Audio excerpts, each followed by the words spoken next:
It's 2 o'clock. Good afternoon, everyone, and welcome to the October 5th regular meeting of the East Hampton Town Board. Harold, would you please read the roll call?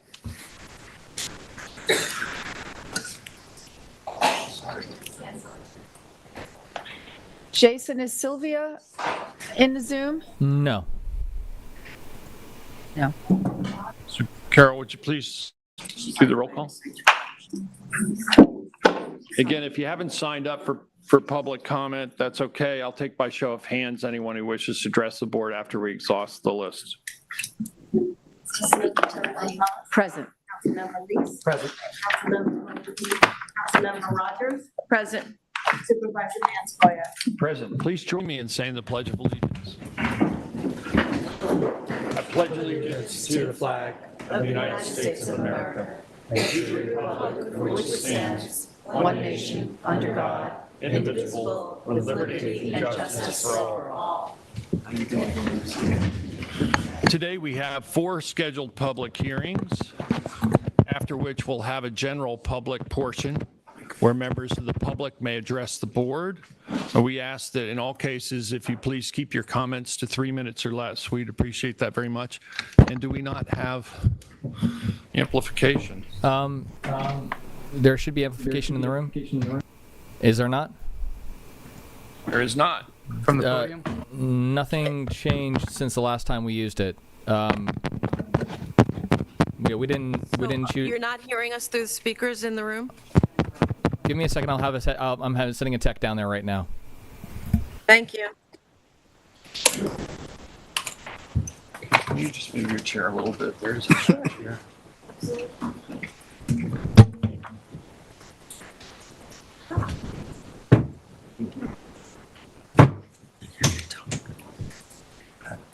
We're good. I can go ahead and Wait talk. till Peter gets. I don't need the microphone. I'll just. Well, Okay, I'm going to thank you for all coming to hear my talk today on the history of East Hampton, everything. The only thing I want to mention today, because you have plenty of other people who need to speak, is that if you read the East Hampton Press, there was an article about 2 teachers in Springs teaching local history, Ray Ratusiak and Corey Strain, and they're teaching it to the 7th and 8th grade students. And when the Springs Historical Society heard that, they gave 20 booklets of Springs, a celebration, and 5 other booklets about East Hampton history, and Ferris Talmadge's book, Springs in the Old Days, to the school to be used teaching that class. Which then brings me to the point, you're not going to have town historians, you may not even have an historical society, but schools can still teach local history in some part of it, and I think that's what that article and what Springs is doing proves that. So that's my comment for today. Good luck at your meeting. Hugh, if I can add, when my kids were at Springs School, Karen McKee, the 2nd grade teacher, taught Springs history. Yes, she does, and she was in my class at Springs School at one time. There you go. Thank you very much, Mr. King. So Carol, would you please read the COVID disclosure in the first public hearing notice? The public hearing will be held live and in person by the town board and will be available electronically by video and teleconferencing and will be televised on local TV channel 22 and available for live stream on the LTV website. The public shall be permitted to appear in person. They may also provide comments on the matter being heard by calling 351-888-6331. Any person or party wishing to be heard with respect to the foregoing may do so in person, by agent, by attorney, or by written comment addressed to the East Hampton Town Clerk, 159 Panago Road, East Hampton. Comments may also be submitted to the Town Clerk by email to cbrennan@ehamptony.gov. All comments must be received by the Town Clerk by the date and time of the public hearing. Please check the meeting agenda posted on the town's website for any changes and for updated information. Notice is hereby given that the Town Board of the Town of East Hampton will hold a public hearing at Town Hall, 159 Panago Road, East Hampton, on Thursday, October 5th at 2 p.m. or as soon thereafter as this matter may be heard, to consider comments of all persons regarding an amendment of Chapter 255, Article 1, General Provisions of the Town Code of the Town of East Hampton, an abstract of which follows: a local law amending Chapter 255, Section 255, 111, purposes. The full text of the local law is available for inspection in the office of the town clerk at 159 Panago Road, East Hampton, during regular business hours. Thank you, Carol. We have with us today our Director of Planning, Jeremy Samuelson, who will give a brief overview as to the subject of this hearing. Can I speak into the microphone, please? I'm sorry, the microphones are not currently working. We're working on that. Okay, thank you. Duly noted. Good afternoon. My name is Jeremy Samuelson. I serve as the Director of Planning for the Town of East Hampton. I just want to give a little context within which this conversation and this hearing are happening this afternoon. So, in 2005, I think, as everyone knows, the comprehensive plan of the town of East Hampton was updated. That was the first update we had seen in about 20 years to that document. This serves as the master planning document for the town of East Hampton. This lays out our vision for how we want to manage ourselves as a community, how we want to use land, how we're going to protect natural resources, how we're going to promote growth within the business community. This is the big look at how we are going to navigate our future. What did not happen at that time was a corresponding update to the zoning code. And so what that means is that we essentially made a series of statements and choices that said, here's who we are as a community, here are the types of policies and the very specific types of projects that we would like to take on that we think are in furtherance of those goals. As I said, we did not simultaneously or subsequently then take a major look at the zoning code, which is a huge chunk of what our community looks like. That's how we decide how big things are, where they go, how we access them, what's appropriate on any given parcel of land. So we have this slight, what I'll refer to as an incongruity here, if I can pronounce that correctly, where we sort of have an aspirational set of documents that we all agreed to and worked very hard to create, but then we didn't actually get under the hood in a major way and basically update the zoning code to go along with it. The assessment at this point, 18 years later, is that these two pieces of critical governance for our community are not aligned with one another. And I think over the last 18 years, what we have seen is the result of not having already updated our zoning code. So when we sit in these meetings at the town board, at the zoning board, the planning board, we see applications for development within our community and people proposing things that are allowed under our current zoning code, but aren't necessarily in alignment with who we said we are when we updated our comprehensive plan. So the current town board earlier this year decided that it was necessary for us to create greater alignment between these two important documents that guide and govern our community. So a committee was impaneled by you all, the town board, to take a look at our zoning code and ask hard questions. Do we have the same answers today that we had in the past for what appropriate uses are, how big things are, where they should go, how we should access them, and what we want to promote or incentivize that the community bring forward and propose as new ideas for our community. So that committee was impaneled, as I said, late this spring, and they've been meeting at a fairly regular interval at this point to try to move this body of work forward. So once we had a chance to get each other around the table and begin doing these conversations and, essentially commencing this hard work, we began at the beginning, by which I mean we started by looking at the purposes of zoning. All right, and so under New York state law, it's not just enough to have a rule that says, here's what you're allowed to do. John, you need to take that? All right, okay. All right, so Under New York state law, it's not enough to just have a set of rules that say you can do this over here and you have to do it in this way and it can be that tall. You actually have to put that within the context of the comprehensive plan, and you have to have what are referred to as purposes for this work. And the purposes are the piece that basically says, here's why we've taken the approach we have. Here's the types of goals that our community wants to uphold.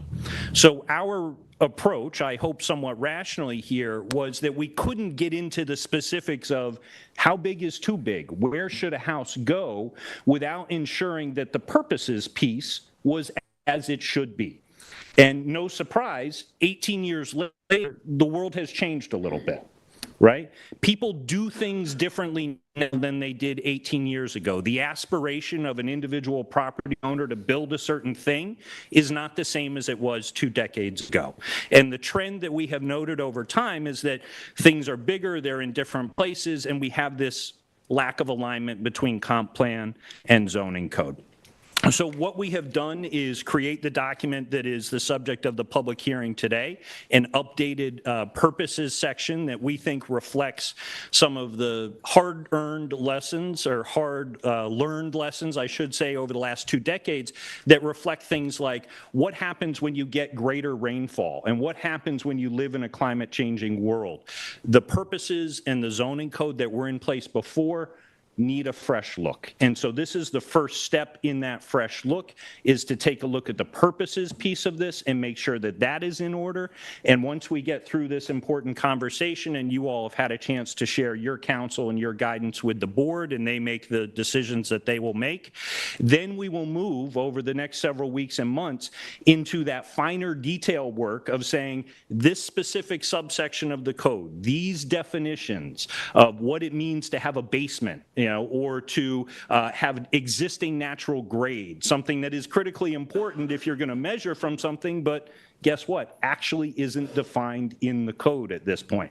So when you drive one of these things for a while, you find its imperfections, and then it is our responsibility to collectively go back and try to do better. And so this is a first step in our journey of attempting to do better, and we're beginning at the beginning with the purposes pieces, which is the subject of today's hearing. So I will pause there and answer any questions that the board has, but otherwise I'm happy to get out of your way.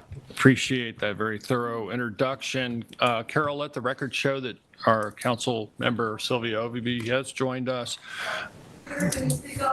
A couple guidelines today. This is a very full room. I apologize for the technical difficulties we're having with our speakers not working for some unexplained reason. I want to give everybody the opportunity to engage with the board and make your comments known. Please be respectful of the time limit. We ask that you please keep your comments to 3 minutes or less. Less is even better. I want to again give everybody an opportunity to address us and make their basic comments known.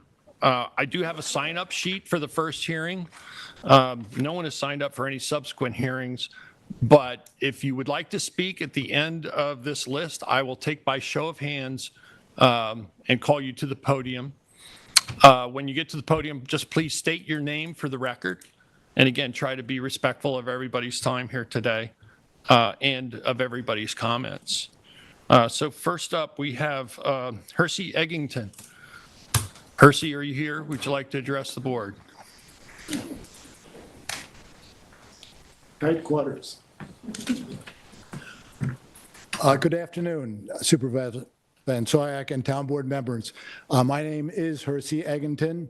My wife, Quincy, and I have been residents of Wainscott for 45 years, and I currently serve on the Wainscott Citizens Advisory Committee and the town's Litter Action Committee.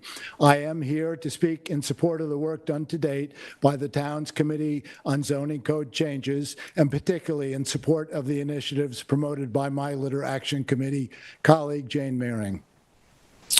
I support the proposed draft rewrite of the purposes of zoning codes and encourage the town board to move promptly to adopt the changes in full. I believe that the new draft accurately reflects the evolution of the East Hampton Town Comprehensive Plan since it was established in 2005. Importantly, the new draft emphasizes the protection of our dwindling natural resources, our community character, and the protection of our water quality and water bodies, and the resilience of our shorelines.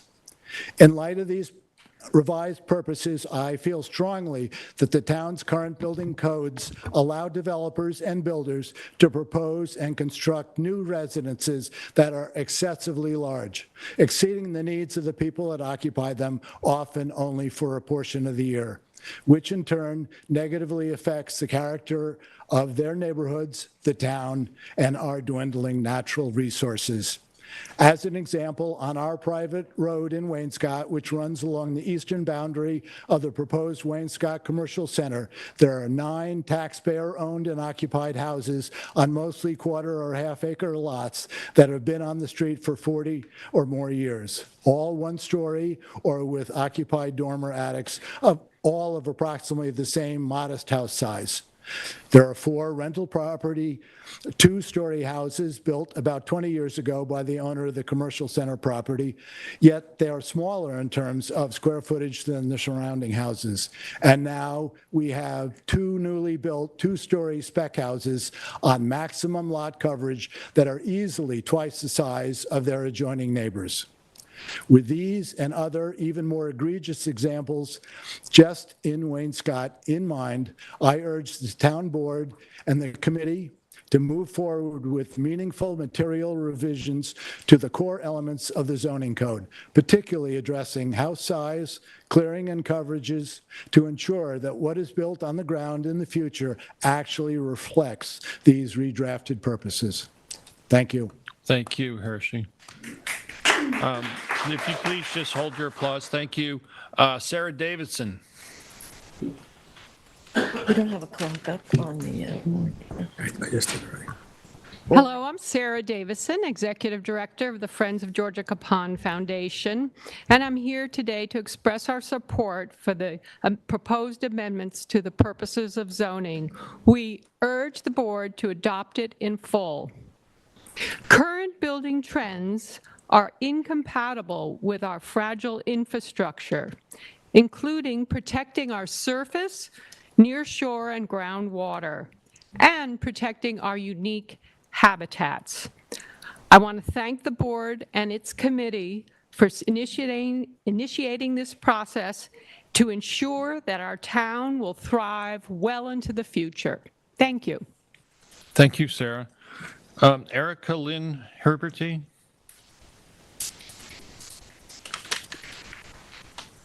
Hello, my name is Erica Lynn Huberty. Hi, my name is Erica Lynn Huberty, and I'm a resident of Southampton Town, though my property is on a shared lot between Sagaponack and Wainscott, off of Wainscott Harbor Road, near the airport. I've lived here full-time with my husband and 2 kids, who are both in the public school system here. I've lived on the East End for most of my life. The last 4 years, particularly since the beginning of the pandemic, there's been an explosive acceleration of development that has evaded town code that used to somewhat tamper the extent to which that development could go forward. In 2008, both East Hampton and Southampton towns and many villages in those towns passed green initiatives and an increase in the CPF tax with an eye to preserving as much open and ecologically significant space as possible. Now in 2023, we see the very opposite of this. In the late 1990s, the South Fork as a whole was granted the Nature Conservancy's highest rating for air and water quality.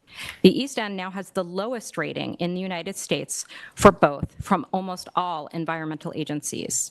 There have been massive tax dollars accrued by the CPF through the intense real estate market since the pandemic, yet more open space has been built on, and more of these funds have gone to organizations for upkeeping the appearance of historic preservation rather than to actual land acquisition. Instead of historic homes and buildings being maintained, they are demolished from the inside out and rebuilt with enormous additions. Instead of annual clam festivals, we have shellfish bans and flesh-eating bacteria. Instead of preserving green spaces, especially established land is literally dug up with centuries of ecologies replaced with sod and monocrop landscaping. It is the norm in the Hamptons for property owners, developers, and real estate agents to encourage degrading the environment and to encourage the overconsumption of vanishing resources at a time when the whole of the world is battling climate change and imposing laws which limit this degradation and overdevelopment. The town codes must make meaningful changes to adjust to this reality, and I support this wholly, and so does my entire family. Thank you, Erica. Next up is Martha Christal. Christal?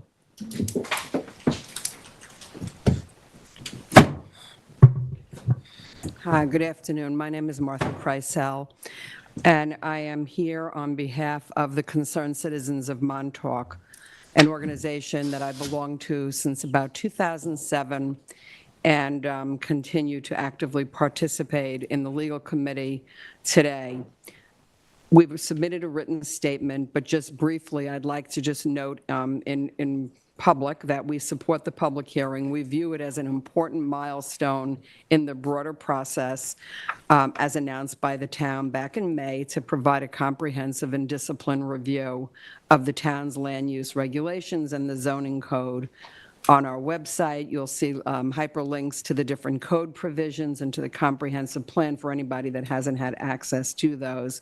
And we believe that this first step steers the town in the correct direction.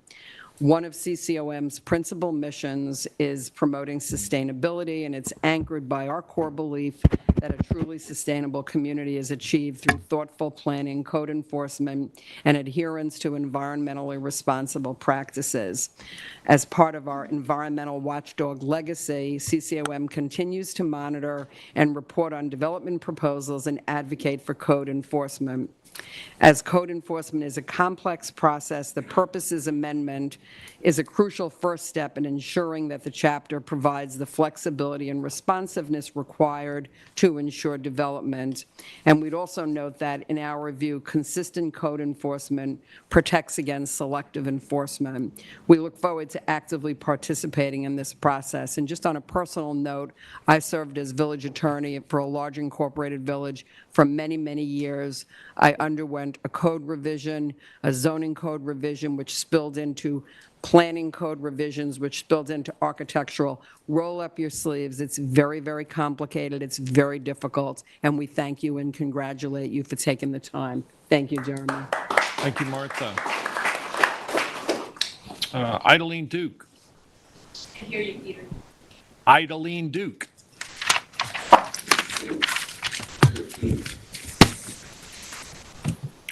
Good afternoon.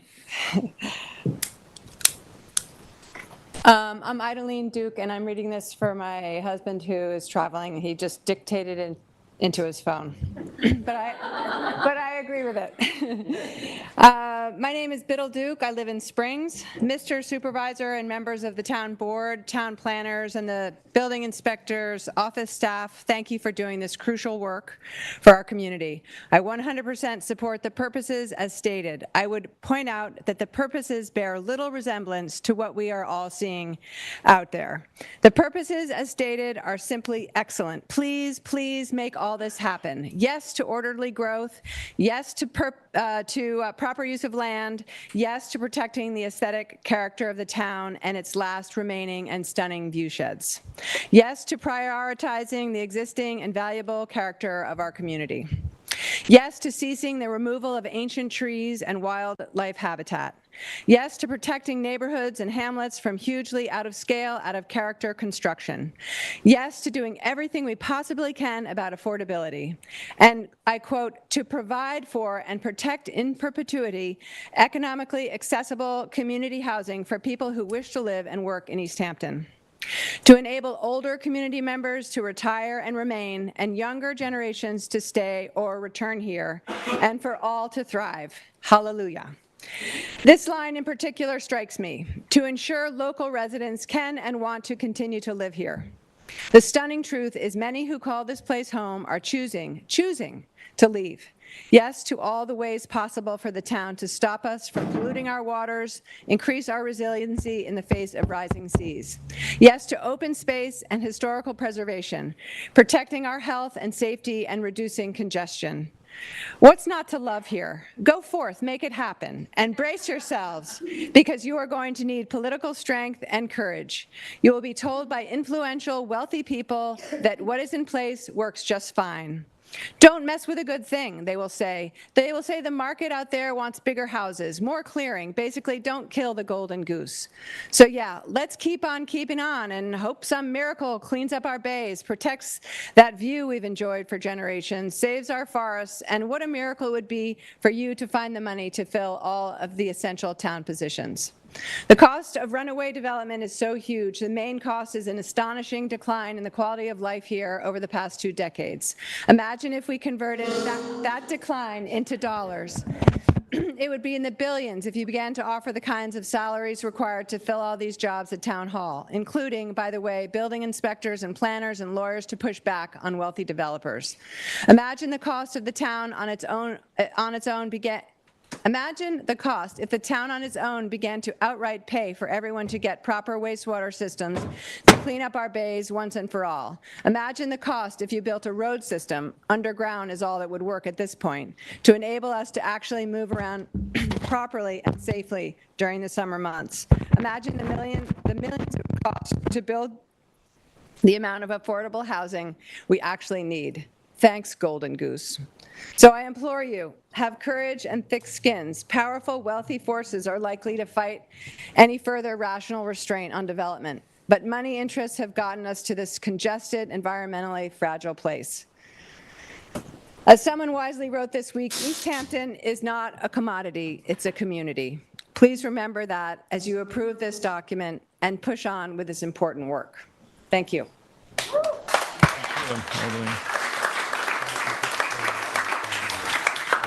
Okay.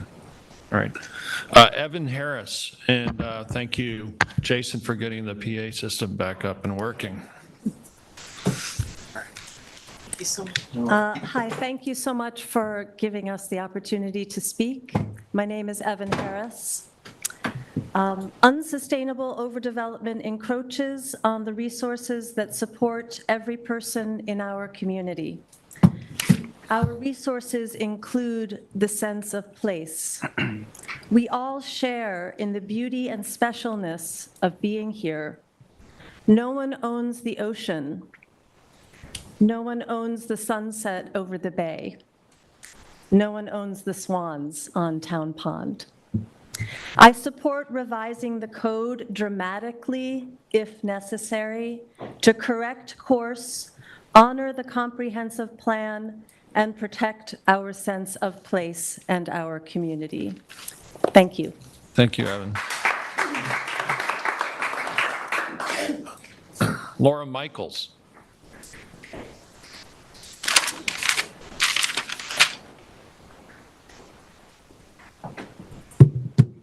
Good afternoon, Town Board.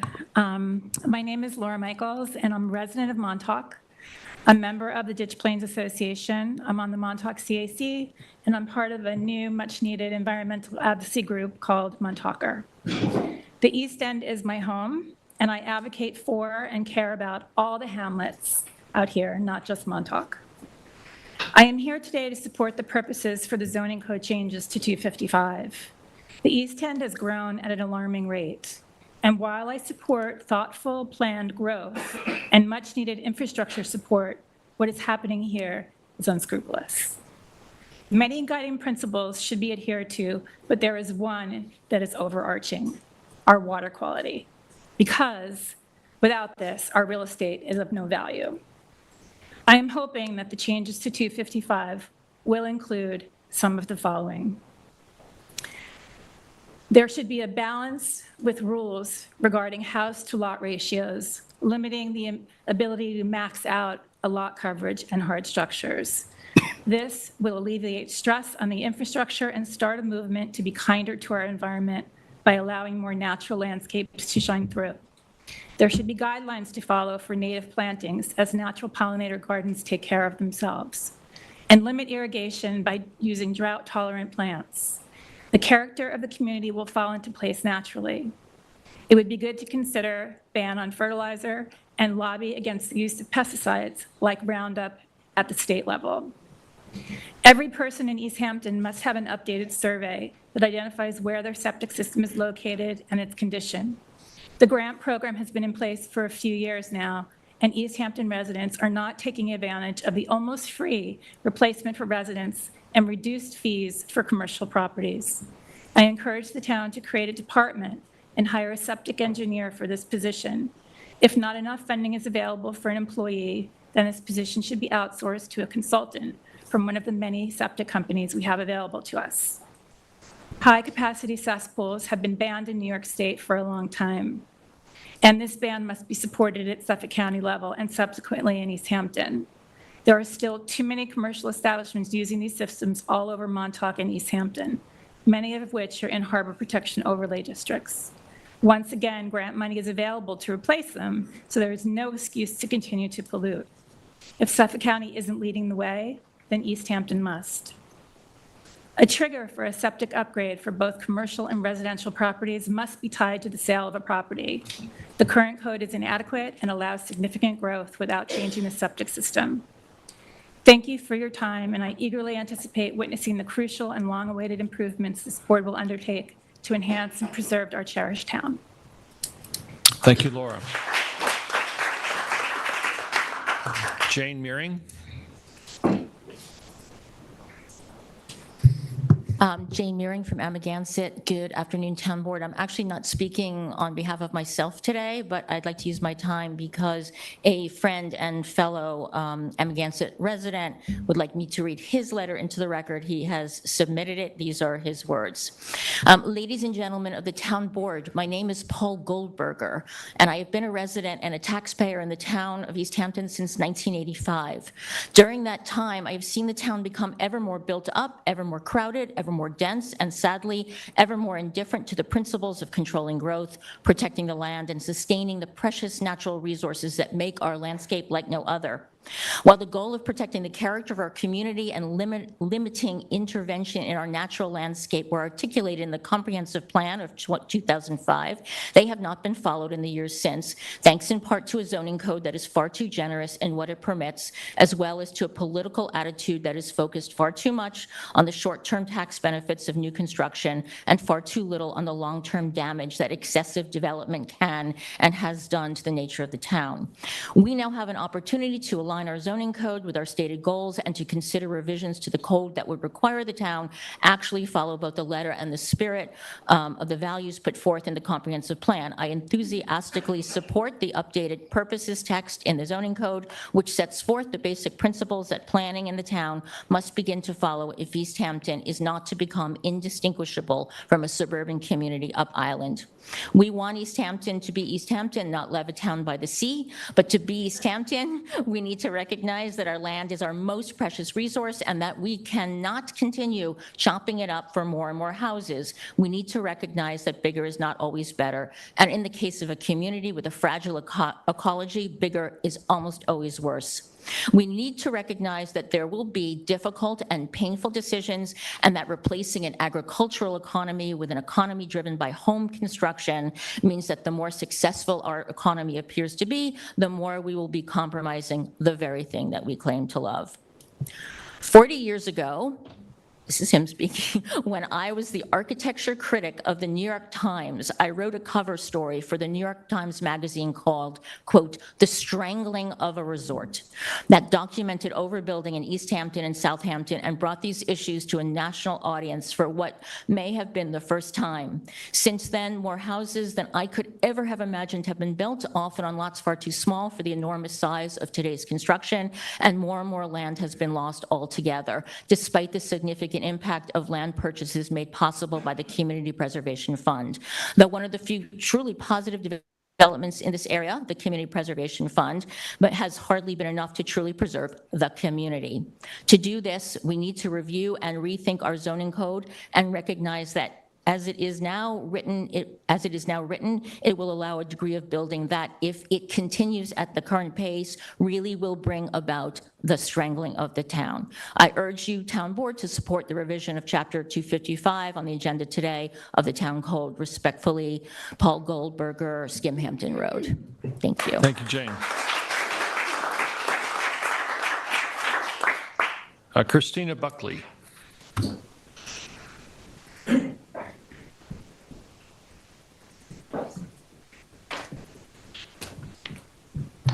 Hi there. My name's Christina Buckley. I live in East Hampton. First of all, I would like to acknowledge and thank the work put in so far by the Zoning Code Amendments Work Group. It is critical work that the community and our environment will benefit from. And thank you to the Town Board for agreeing to review the recommendations for amendments to the Town Zoning Code and for having this portion of public hearing. I think most of us feel that there should be a balance between the rights of homeowners to create the home they want, while also keeping in mind the character and scale of a community. One cannot be exclusive of the other. And for some time now, it has felt like things are out of balance. Homeowners seem to be doing whatever they want without being informed that there are parameters to be followed. Why is this being allowed? Who should be keeping things in check? Is it the realtors? Is it the contractors? Is it the landscapers clearing out entire properties? While it would be great for these entities to do so, it is unrealistic. Therefore, we look to you to redefine what is and isn't acceptable, and to educate and inform the community. The purposes of zoning code should align with the ideals of the community. They should reflect the East Hampton Town Comprehensive Plan that was created in 2005, and they should be updated to reflect the realities of our time. Rampant overdevelopment and overuse of land and the erosion of the character of this town that we all treasure. Thank you. Thank you. Carolyn, Logan, Gluck.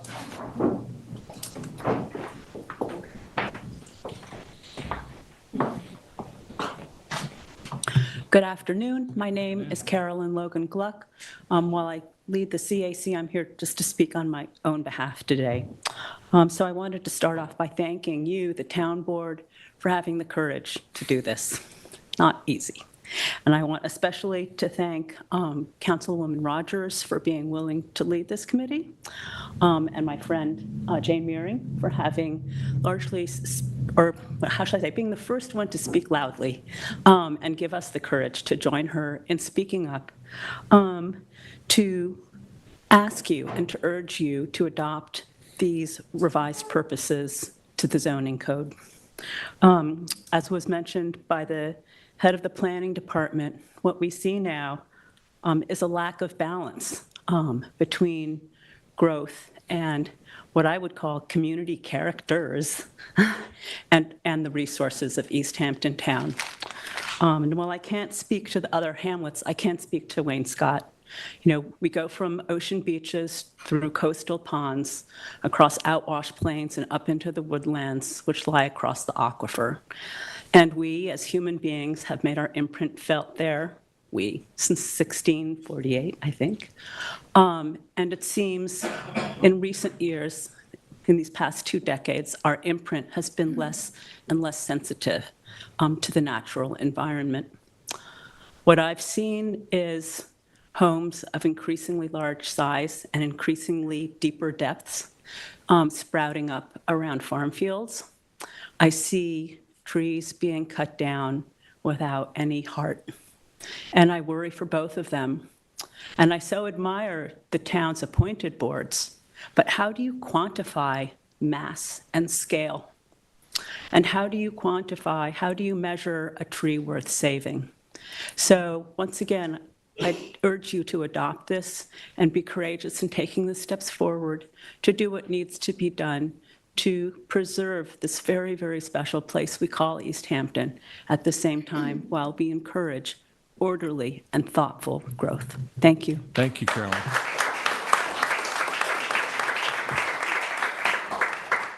Tyralebman.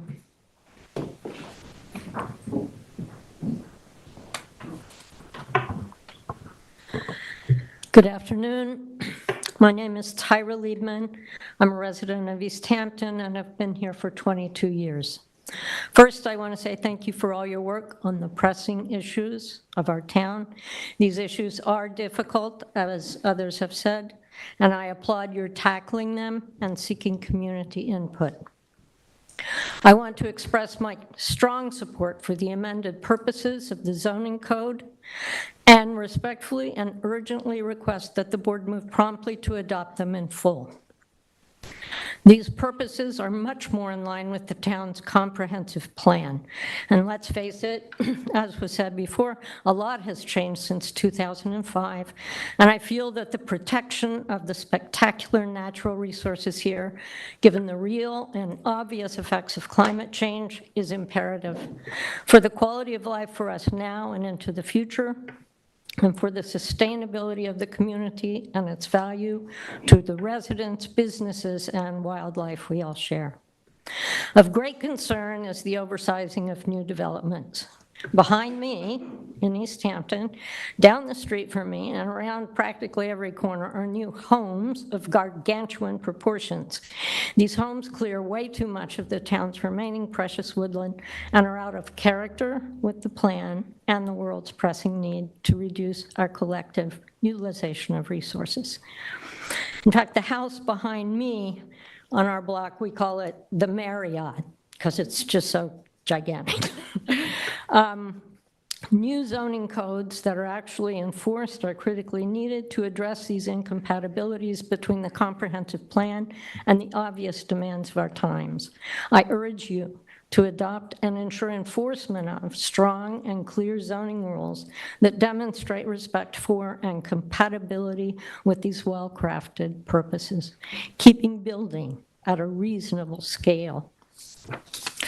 I'm also heartened to read in the draft purposes in section O, number 4, to promote and protect orderly movement and the ability to bike and walk easily and safely on streets and roadways across the town. As a longtime biker, I really appreciate your keeping that in your consideration. I also support your section on climate change preparation regarding water, lighting, everything others have mentioned, but my primary point in closing is to urge zoning changes to adopt maximum house size restrictions by size of property. Thank you for your time and your hard work on this. I know it's not easy, and I wish you all the best. Thank you. Thank you, Tara. Gail Pellet.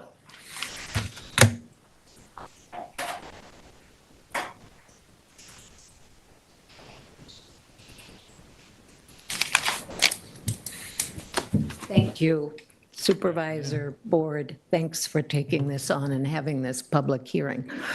My name is Gail Pellet, and I'm here to read a letter on this submission from our organization, Change Hampton.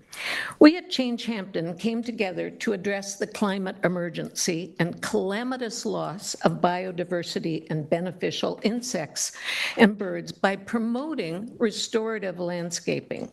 We therefore are hugely concerned about all of the issues that threaten our biodiversity, especially the clearing of land for ever larger houses, decks, garages, driveways, and pools, the planting of non-native species, the removal of biodiverse habitat to create dead ecological zones, aka turf lawns, which encourage poisonous and unsustainable practices to maintain.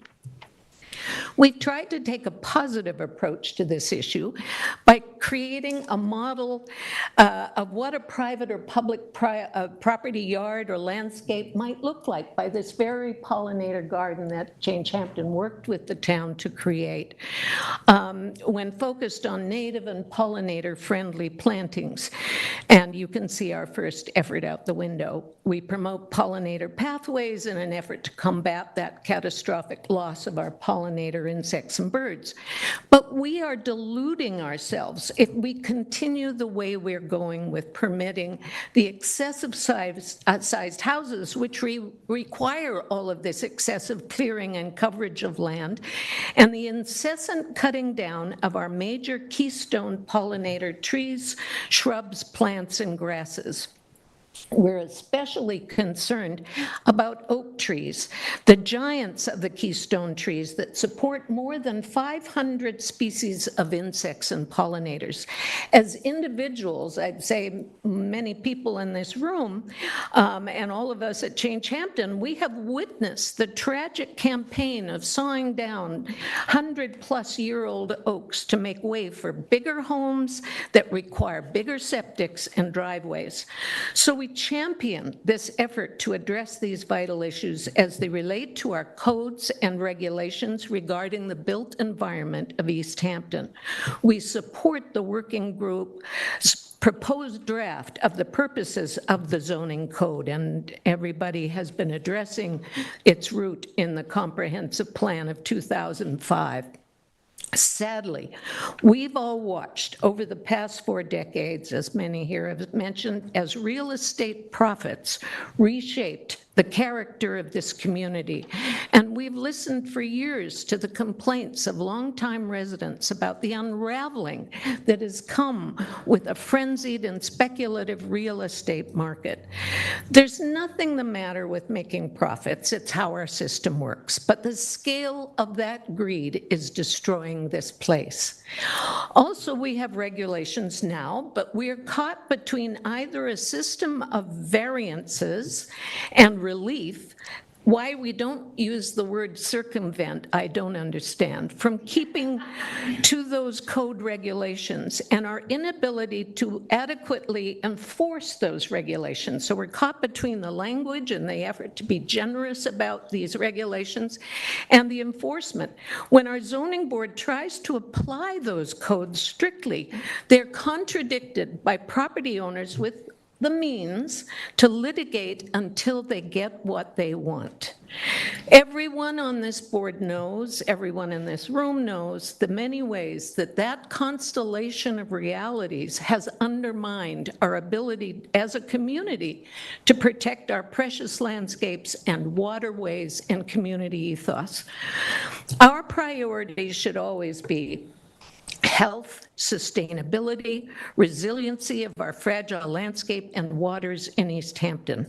Once they're gone, there is nothing, no business, nothing. What we do in our yards on our private and public properties affects the health and resiliency of our whole community, our waters and marine life. Ultimately, it is about the health of all of our species, including ourselves. Ecological systems do not recognize property lines. The natural systems we need for a resilient response to climate catastrophe are threatened by fragmentation. These cross-property systems need protection. They serve us all. They clean our waters, protect our shorelines and wetlands, and nurture biodiversity. Without protection, they are subject to the whims of private property owners. Private property is a right, but also bears a responsibility, the responsibility of stewardship for the common good. We're facing a climate emergency. The town has resolved to put that emergency in front of all of their decisions. We ask the town to move quickly to turn these recommendations, the hard work that this working group has begun, into meaningful code to encourage building practices that prioritize a healthy and sustainable environment and community. Thank you. Thank you, Gail.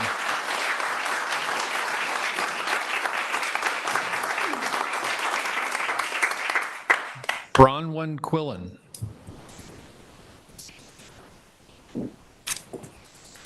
Don't like to be the one to follow that, but my name's Bronn Quillin. I live in East Hampton.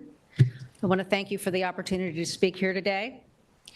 I'm fully in support of the amending the zoning codes, and I'm profoundly concerned about overdevelopment in our town, which is not only jeopardizing the fragile ecosystem of our dunes and wetlands, but changing the very character of our historic town.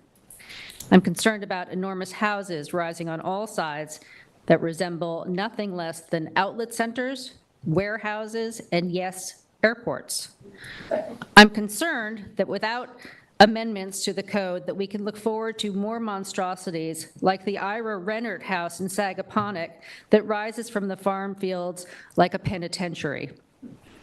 I'm concerned about developers and homeowners with big bucks for lawyers and consultants who can circumvent current zoning laws by requesting relief for numerous and outrageous variances.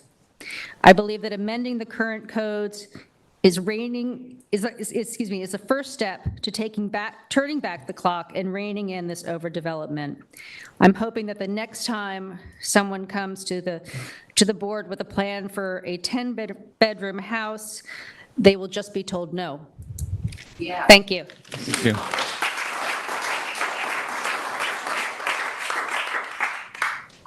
Larry Kane.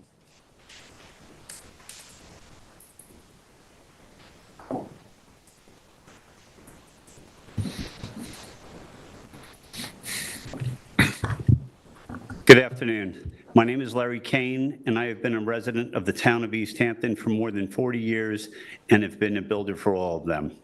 My children are all raised here and have attended the public schools. And like everyone in this room, I'm extremely, extremely concerned with the future of our beautiful town. I love to walk the beaches, I hike the trails, I kayak, I sail. We were all here for the same reason. I have carefully read the resolution to amend Chapter 255, and I agree with absolutely most of the terms set forth. As Biddle said beautifully, how could you be against the society that you talk about? Of course, I want to have a town with clean water, beautiful beaches, open vistas, and is not overly congested. My issue was, and still remains, how this document was created, and I want to make sure, going forward, the process is amended. We need to stop the secrecy. Even if you are not renovating or building a new house, the ripple effects of any new zoning codes will impact every resident of our community because, like it or not, real estate is one of the largest industries in our town and touches everyone. Transparency with these very important zoning codes changes is the key. The document that we're discussing today was created, I believe, by every town committee head and one private citizen. I cannot understand how I, who asked very simply, can I listen in to this process, was told no. That's all I asked for. I believe you have added to the others to this since then with alternate views onto this committee, and that is a positive sign. However, the public needs to be aware of each and every step of these zoning changes as they happen. And if the public has questions or concerns, there needs to be the ability for them to voice them during the process, and not simply the ability to come after you have changed them. To do this is just unfair and wrong. Maybe that means the committee holds a monthly meeting to detail the programs. Maybe you send out an email to people. I also think that some of these presentations should take place in the evening so that people with full-time jobs can attend. I spoke to many people who would love to be here today, but they have jobs and could not get free. But what is most important is that all members of our community know what is happening as it happens and have a voice. Thank you.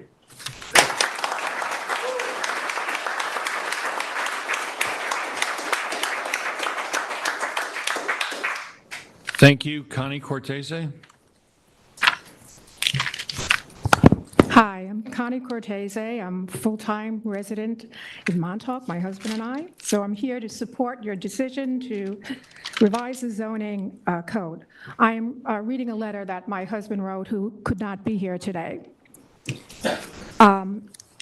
I write to you as a member of the Planning Board and as a resident of Montauk to encourage you to adopt the revised purposes of the zoning code and to thank you for taking on the task to do so.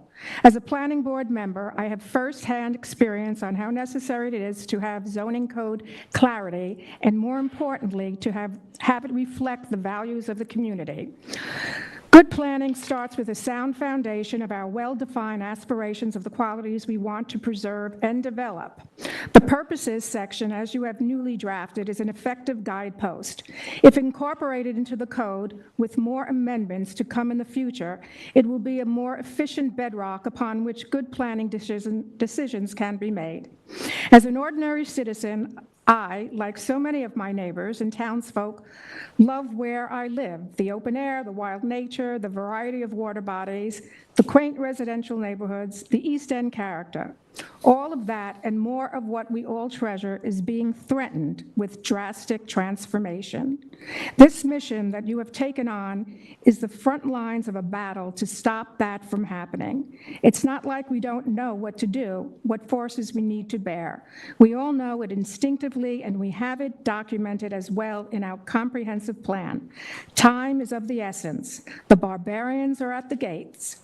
The homes being built are massive. The clearing of nature is rampant, and their aesthetics are antithetical to our history.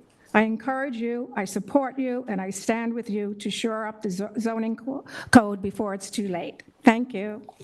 Thank you, Connie.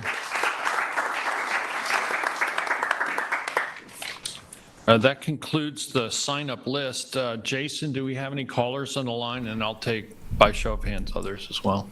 Yes, we do, and I'll unmute the first caller right now. Hello, caller ending 2148. You are on the air. Hello. Hello, can you hear me okay? Yes, we can. Oh, excellent, thank you. Good afternoon. This is Peter Laurinaitis. I'm a homeowner in Amagansett and moved here for the natural beauty of the land. I bike in the lanes with my 8-year-old and 12-year-old every opportunity I can get. I am supportive of the spirit and direction of the board and the community with its concerns about overbuilding. I thank everyone that spoke here today, but I am supportive of balance. I would encourage the board to move forward cautiously and in a manner that balances all competing interests. We all want the character and nature of East Hampton to be maintained and not spoiled or spoiled any further.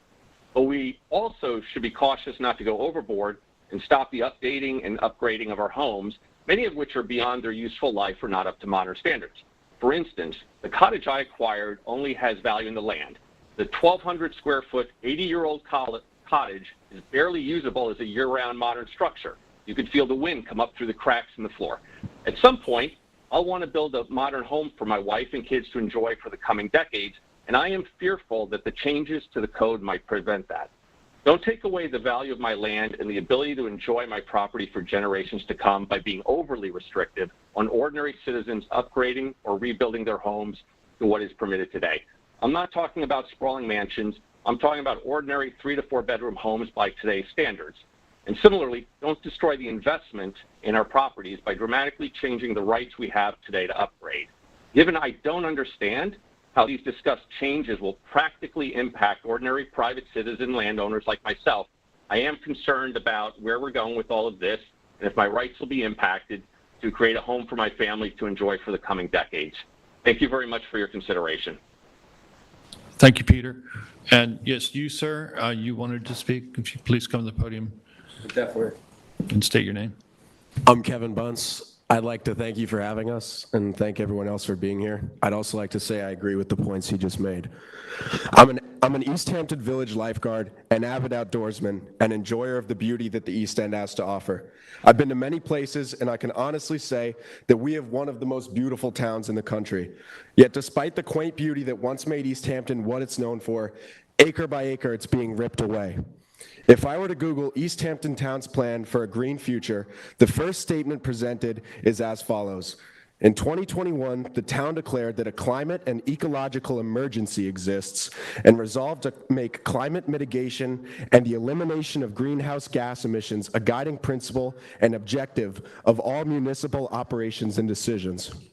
Yet, I constantly see land being put up for sale, and weeks later, it's clear-cut. Sensitive ecosystems are continuously being encroached upon by absolutely monstrous houses that do not fit into the landscape or style of the area whatsoever. These modernist monstrosities are being propped up on just about every piece of land that goes up for sale. They are then maxed out in allowed square footage, only to be inhabited for the summer season. Talk about a waste of space and energy. Toxic ponds, inedible shellfish, and a significant reduction in native plants and species, including bees and monarch butterflies.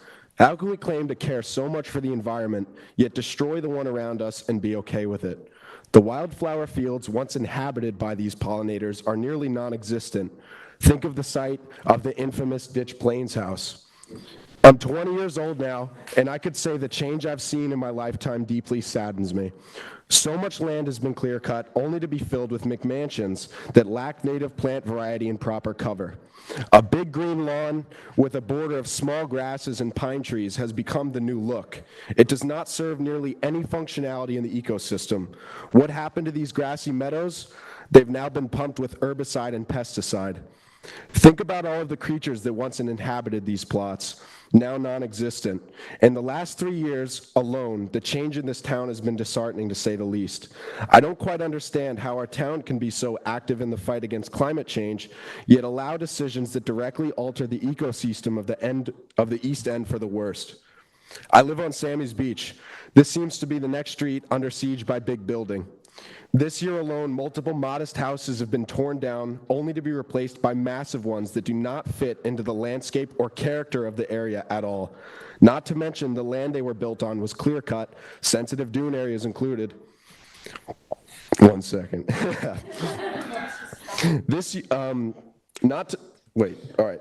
As I'm sure everyone knows, the proposal for what would be the final nail in the coffin for Sammy's Beach is up in the air. Hopefully it does not go through, as this would cause a significant reduction in the diverse and healthy population of the animals that inhabit it, as well as the added stress onto our delicate dunes and wetland ecosystems. Entire streets have been refaced, filled with buildings that light up the night sky. It's only a matter of time before we'll stop being able to see the stars overhead. I love our community dearly, but I hate what's happening to it. The destruction of our lands, forests, and middle-class homes are directly leading to the end of the local community. The young adults and kids who grew up here will no longer be able to find a place to live or rent, as all available options will have been replaced by over-the-top vacation homes for those not from here. I ask that everyone takes into account the weight of the situation, and I hope that they act accordingly. Thank you.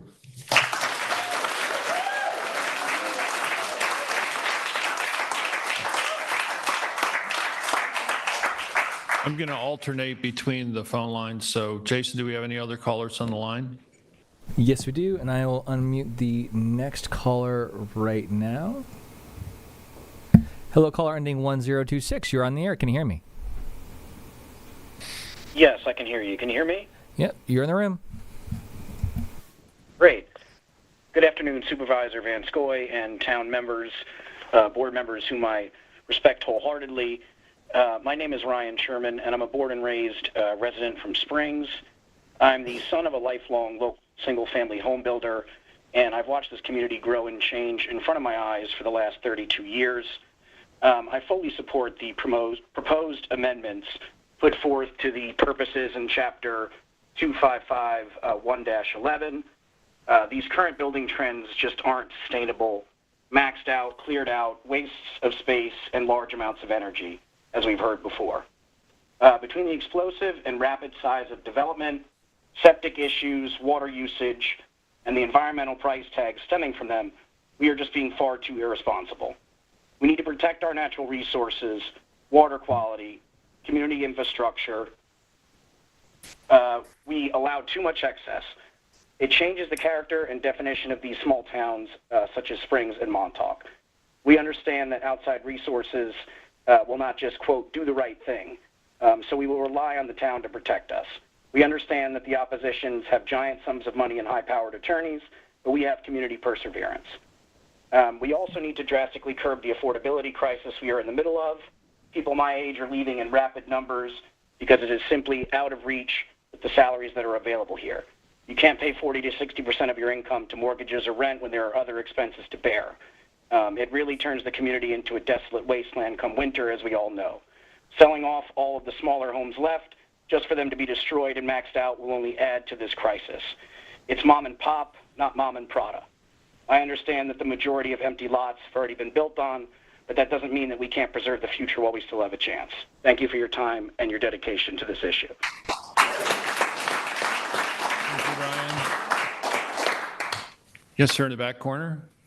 And then Mr. Whalen, I'll go to you next after we take the caller on the line. Hi, my name is Dylan Huddleston. I transplanted out here from New Jersey about 15 years ago.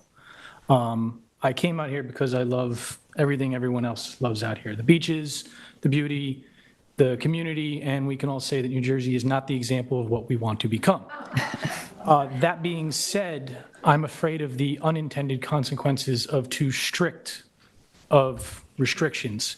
And I feel that we should work with builders, experts, surveyors, septic companies to formulate a plan, because a house could be larger, but it could be more efficient.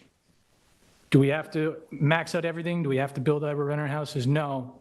But the over-restriction is what I'm concerned about, and the unintended consequences, which could affect affordable housing for people like me.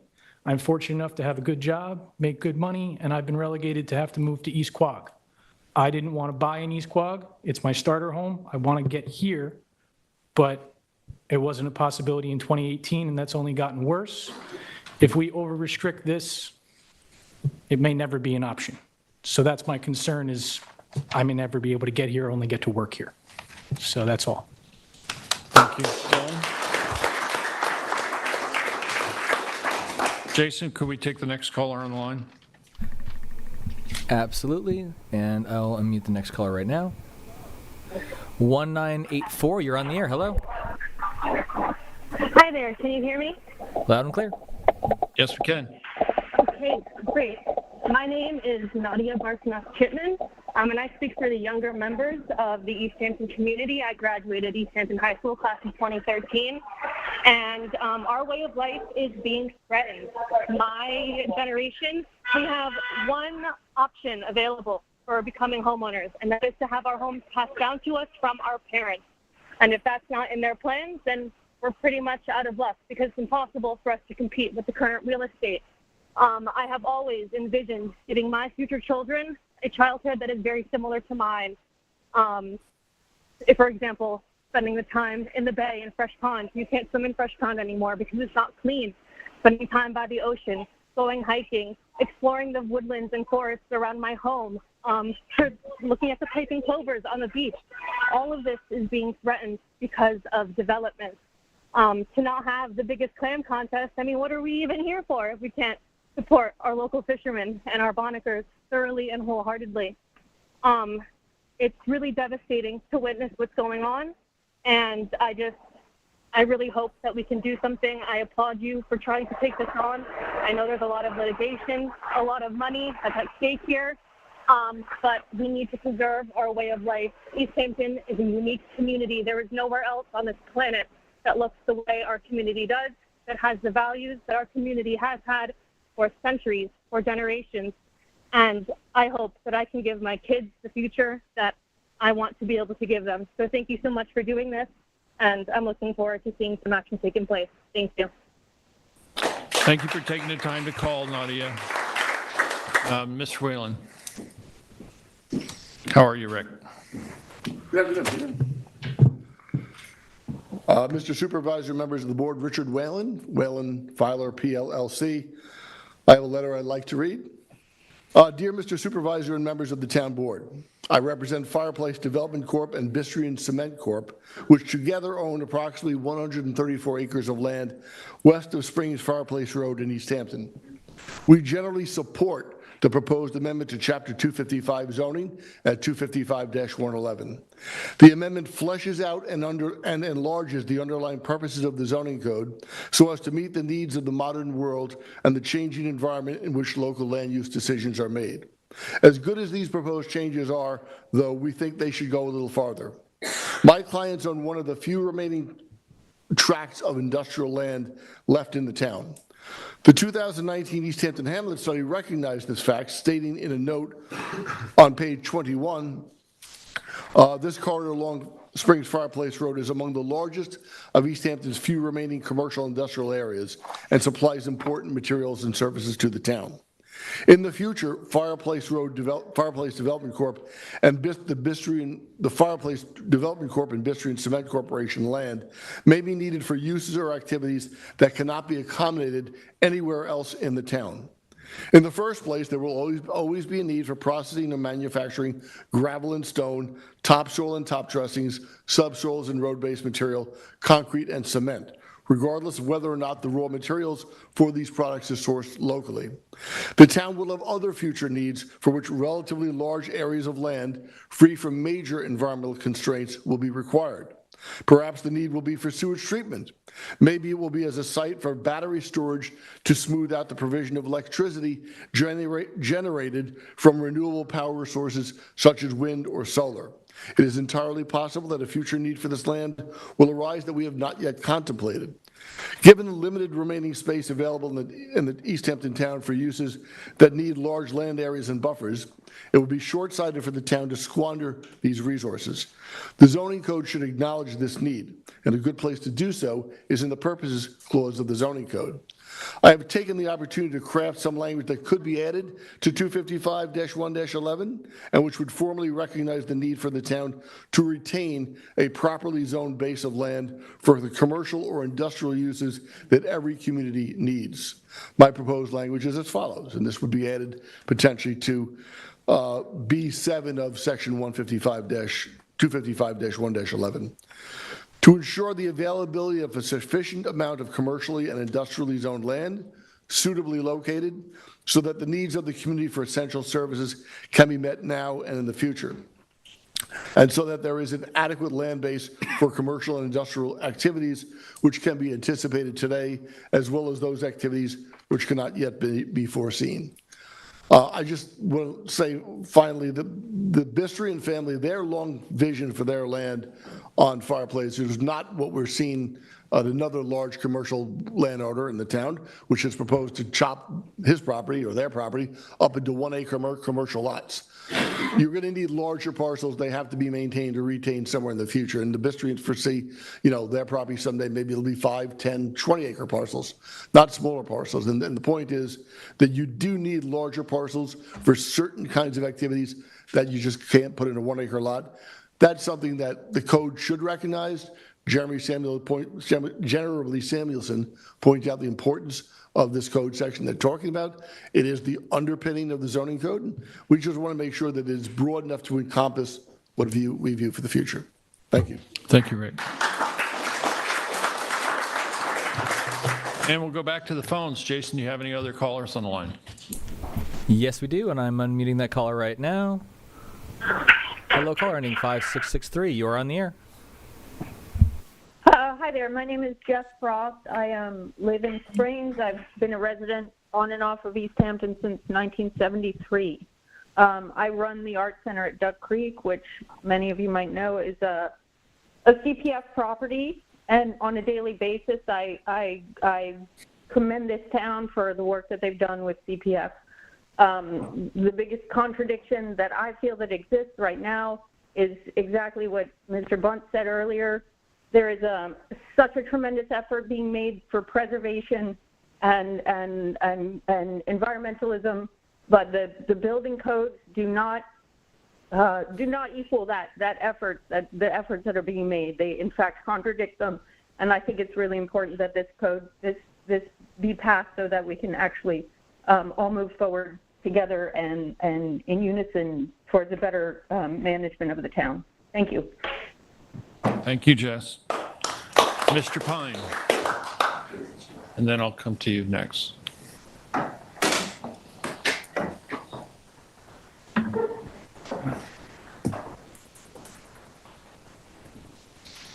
Thank you very much. I'm Robert Pine. I'm a resident of Springs, and I would like to read into the record a letter that was written by Frank Rena, who is also a resident of Springs. Zoning expresses what developers and homeowners are allowed to do. It even does it when it is out of step with the well-being of a community. For better or worse, zoning defines the nature and character of a community. Over time, zoning can become outdated and can become contrary to the public good. In the last several years, East Hampton has experienced a significant growth in population, accompanied by a surge in new residential homes and remodels. More so than ever, homes have become disproportionately large, to lot size. This leads to excessive clearing of vegetation, loss of wildlife habitat, and eyesore that jeopardizes the residential character of our community. I welcome the town board's decision to evaluate and hopefully amend current residential zoning so it complies with the vision clearly laid out in the town's comprehensive plan. East Hampton is more than a tourist destination. It is more than a place where residential contractors have a backlog of jobs. East Hampton is our home, and we should amend current zoning to protect and preserve the character. I am sure we have all had the experiences of traveling back to a place we once cherished, only to commit never to return because of how much it has changed. We can't let that happen here. There is one further point I would like to make. A change in zoning will be meaningless and will not achieve the desired outcomes unless enforcement is beefed up to meet the challenge.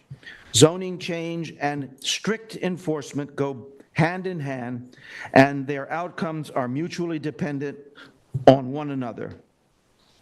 I would also like, this is me speaking now, Bob Pine, that you take a very careful look not only at individual house zoning, but also in, as the former speaker said, in commercial zoning as well. I live on Springs Fireplace Road. I have seen the mess that has been allowed to be created in the industrial zone. The owners of many of the properties thumb their nose at the board and at the planning and enforcement. They do not complete plans on time. This is probably because the zoning is unclear for some of the development that has gone on there. We also need to begin the zoning plan for the Bistrian estate, the Bistrian gravel pit, now, so that it can conform to the desires of the community. Thank you. Thank you. Jason, do we have any callers left on the line? Yes, we have one more. Hello, caller ending 2677. You're on the air. Hi, good afternoon, Town Board members. This is Tina Piet. I'm calling, as you know, I have property, commercial property in Springs and residential property in Springs and also in Amagansett.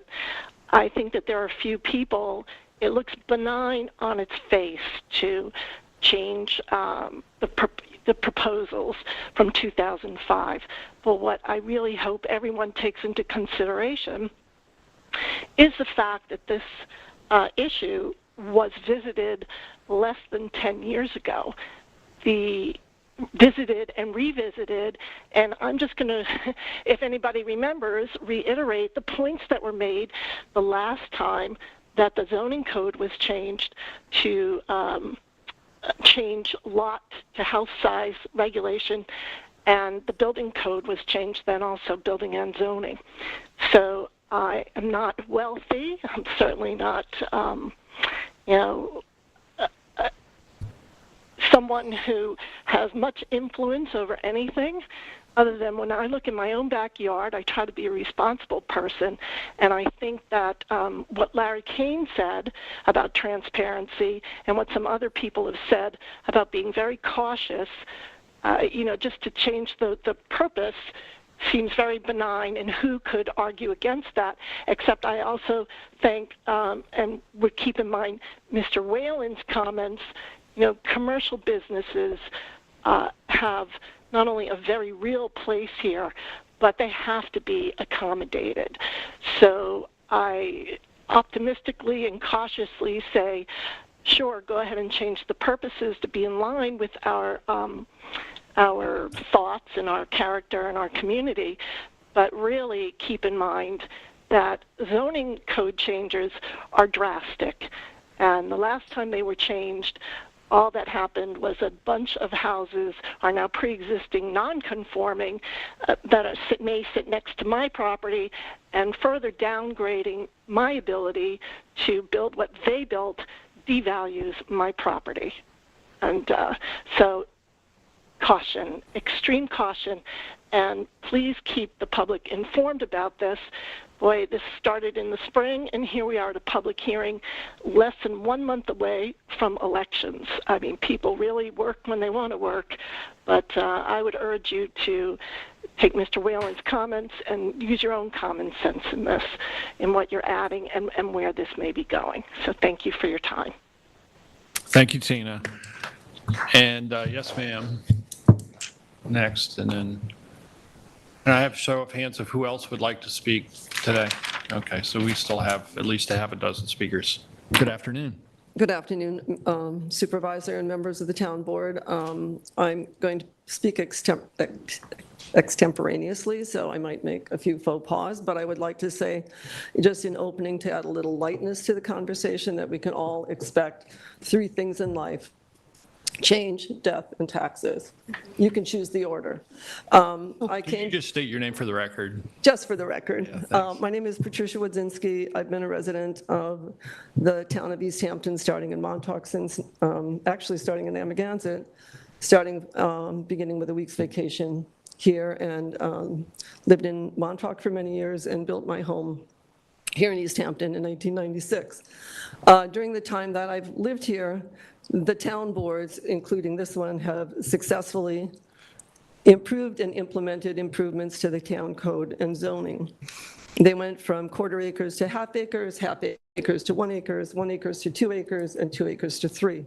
That said, there are aspects of the code, because I'm also part of the problem and part of the solution. I work in real estate. I've sold homes to some of the speakers that have already been at this podium. Some have been benefited from the improvement in code. Some have been impacted adversely by code.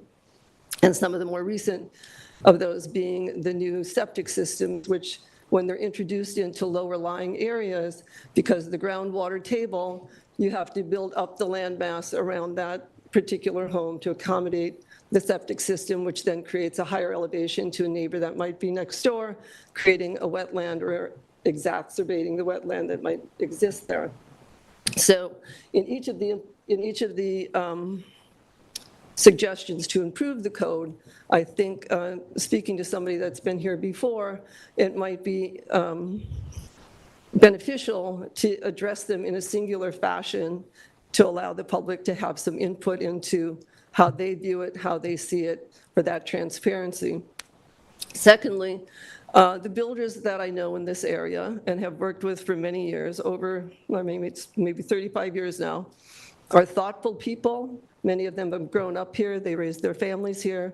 When they look at the properties that they personally are developing, they look at scale. They look at what's around them, and they follow the code to the benefit of the improvement of those properties, but not to the maximum capacity. There's a balance between the natural world and the unnatural world.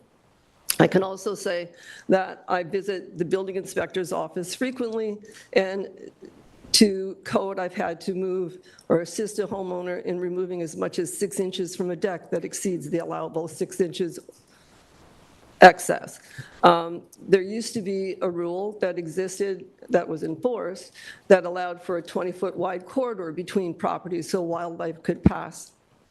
That I don't see being enforced as much as possible. So we always add rules to rules to rules, but we don't always enforce the rules that pre-existed the other ones. So I would invite the zoning changes to look at what really truly works, improve what doesn't work, but not throw the baby out with the bathwater. Thank you. Thank you, Patty. Do we have any more callers on the line? Jason? We have no new callers. Okay. Mr. Buda. Good afternoon, Mr. Supervisor and Town Council. My name is David Buda. I reside in the Springs. I've carefully reviewed the existing Town Code zoning chapter, section 255-111, which is entitled Purposes, and also, of course, the proposed new language. I understand that this proposed change to the general provisions of the town zoning code is merely preliminary, conceptual, and foundational, and does not actually make any substantive changes as of yet. However, the substantive changes to be considered in the future need to rest upon a solid foundation and these proposed changes, for the most part, provide what is required to guide and direct all future substantive changes. Kudos to Kate, Jane, and the rest of the committee members for tackling the task of reimagining our zoning code to promote beneficial outcomes and eliminate deleterious ones. However, I would be remiss if I did not note that even this initial legislative step needs to comply with the provisions of Section 255-930, which is entitled Amendment of the Zoning Chapter, which I understand you have not complied with. It requires that any and all proposed zoning changes to first be referred to the planning board, to be reviewed at a regular meeting, and to solicit the planning board's comments before scheduling a public hearing. Moreover, there is a 10-day notice provision by publication requirement that is mandated by both state and town code. This is not the first time you have ignored that requirement. I truly hope it's the last time. As for the language, however, it cannot be denied that the community largely did become aware of this meeting, so perhaps it's not so critically important, but still it's necessary to comply with state and town code. As for the language of the proposed amendments, I find them to be comprehensive and laudatory, with some notable exceptions. It should be clarified that the first paragraph of Section 255-111 that precedes the list of specific objectives is being retained and not eliminated. That's just a little unclear. Obviously, the list of objectives without the preamble paragraph is kind of meaningless, so that just needs to be clarified. Section G7 states that the objective of town sustainability is an objective of the town zoning code to sustain and strengthen the diversity, cohesion, resilience, and social well-being of the community. However, one of the bedrock principles of zoning law is that it must be blind to any personal characteristics of a landowner or development applicant. Promoting diversity and social well-being may be valid concerns of government, but they cannot be a basis for making zoning decisions. Section G7 needs to be eliminated. I also must object to language in Section I under climate change that states that our zoning code must promote reduced dependence on fossil fuels and that making climate mitigation, whatever that might entail, a guiding principle for all municipal operations and aspects of town business, as well as all policy, planning, and zoning decisions. It's overly broad, it's misplaced in the zoning code, and inappropriate as an element to guide the objectives of zoning. Let's leave the political grandstanding to the ballot box where it belongs. Thank you. Thank you, David. Jason, do we have any callers on the line? There are no new callers on the line. And in the back? Jolie?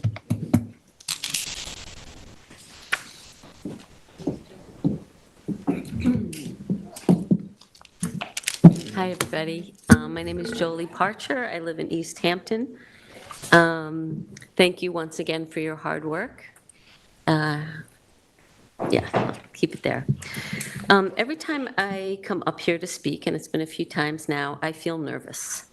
Not so much nervous to speak in front of people, but nervous because I have so much hope and belief about what we as individuals and as a community can do to care for our community.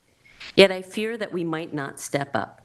I have concern that we will be worn out or afraid or bullied or coerced or just too tired to do the hard work required here.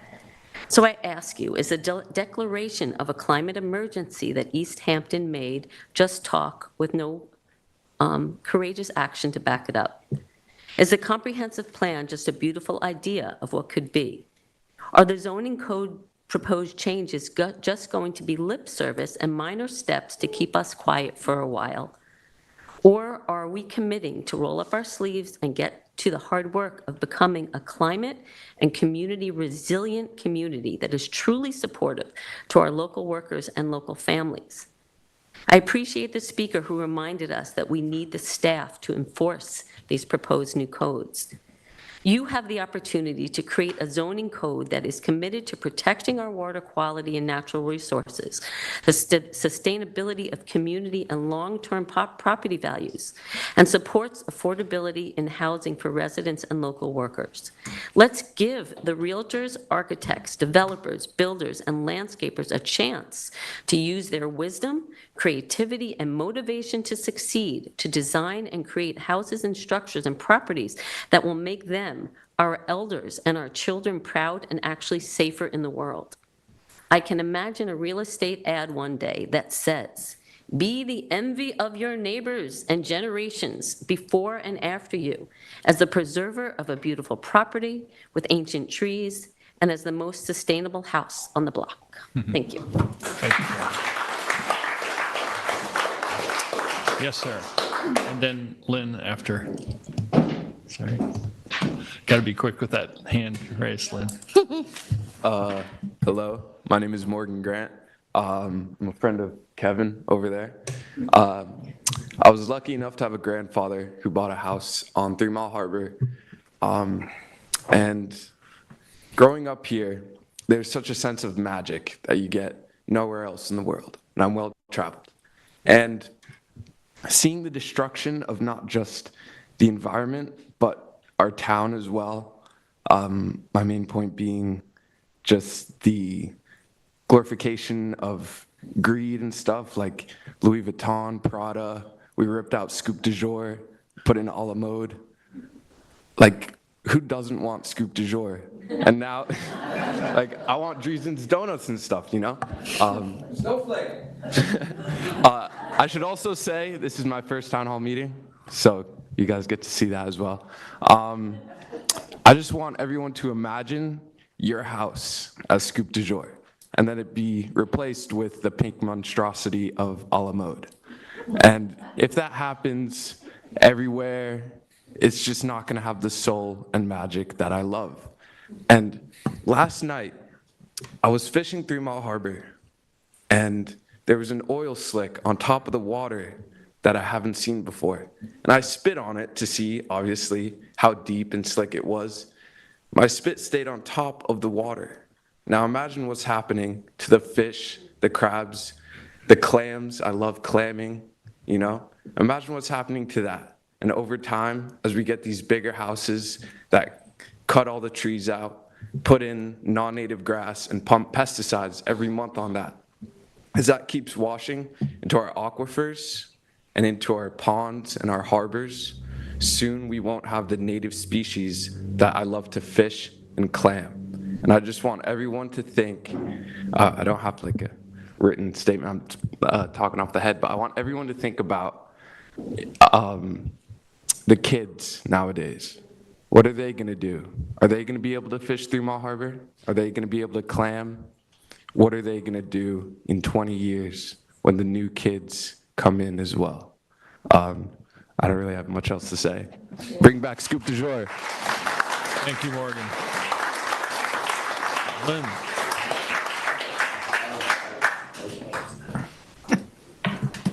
Hello, everybody. My name's Lynn Blumenfeld. I also sing as Lynn Blue. I almost came up here to say, don't it always seem to go? You don't know what you got till it's gone. They paved paradise, put up a parking lot, and a 10,000 square foot house. So bottom line is nobody needs a 10,000 square foot house. Nobody needs a 7,500 square foot house. Nobody needs 7 ensuite bathrooms and 3 freezers and 4 dishwashers and 3 washing machines and 5 dryers for their 16 guests 3 weekends a year. Okay? I didn't write anything down, but I've been really appreciative of listening to all of you. You've got everybody in this place, everybody in this room, even you, Jeremy. No, really, everybody. We all love East Hampton town. That's why we're here. That's why we came out of work. That's why we walked over here, drove over here, bicycled over here, because we want to save what we love, okay? What I want to know after listening to everything today is, when it all comes down to this, does this all boil down to a bunch of millionaires, a bunch of billionaires, and a bunch of spec investors who are able to pay for what they want and bend the law while the rest of us are suffering the consequences? Because that's what it seems like to me. It feels like an orange Cheeto all over again. It feels like what's going on with the auto worker strikes, where one person's making $111 million a day, while the person who's making $30 or $40 an hour is struggling. And if you're the town board, I'm imploring you to please protect us, because we need protection. We need protection. My friend Thomas Benna made a movie called One Small Home. He was able to legislate changes on Martha's Vineyard, and no one can build a home over 4,000 square feet on Martha's Vineyard without a variance. Imagine that. Say that again? Here you get the variance. Yeah. Well, that's got to change, because every time I go to Ditch Plains, I want to cry. And I'm not the only one who's shedding tears.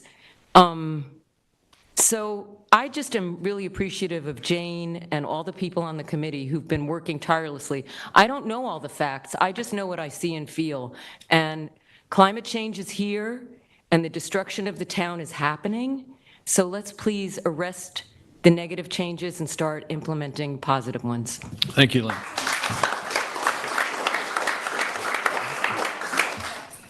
Anyone else?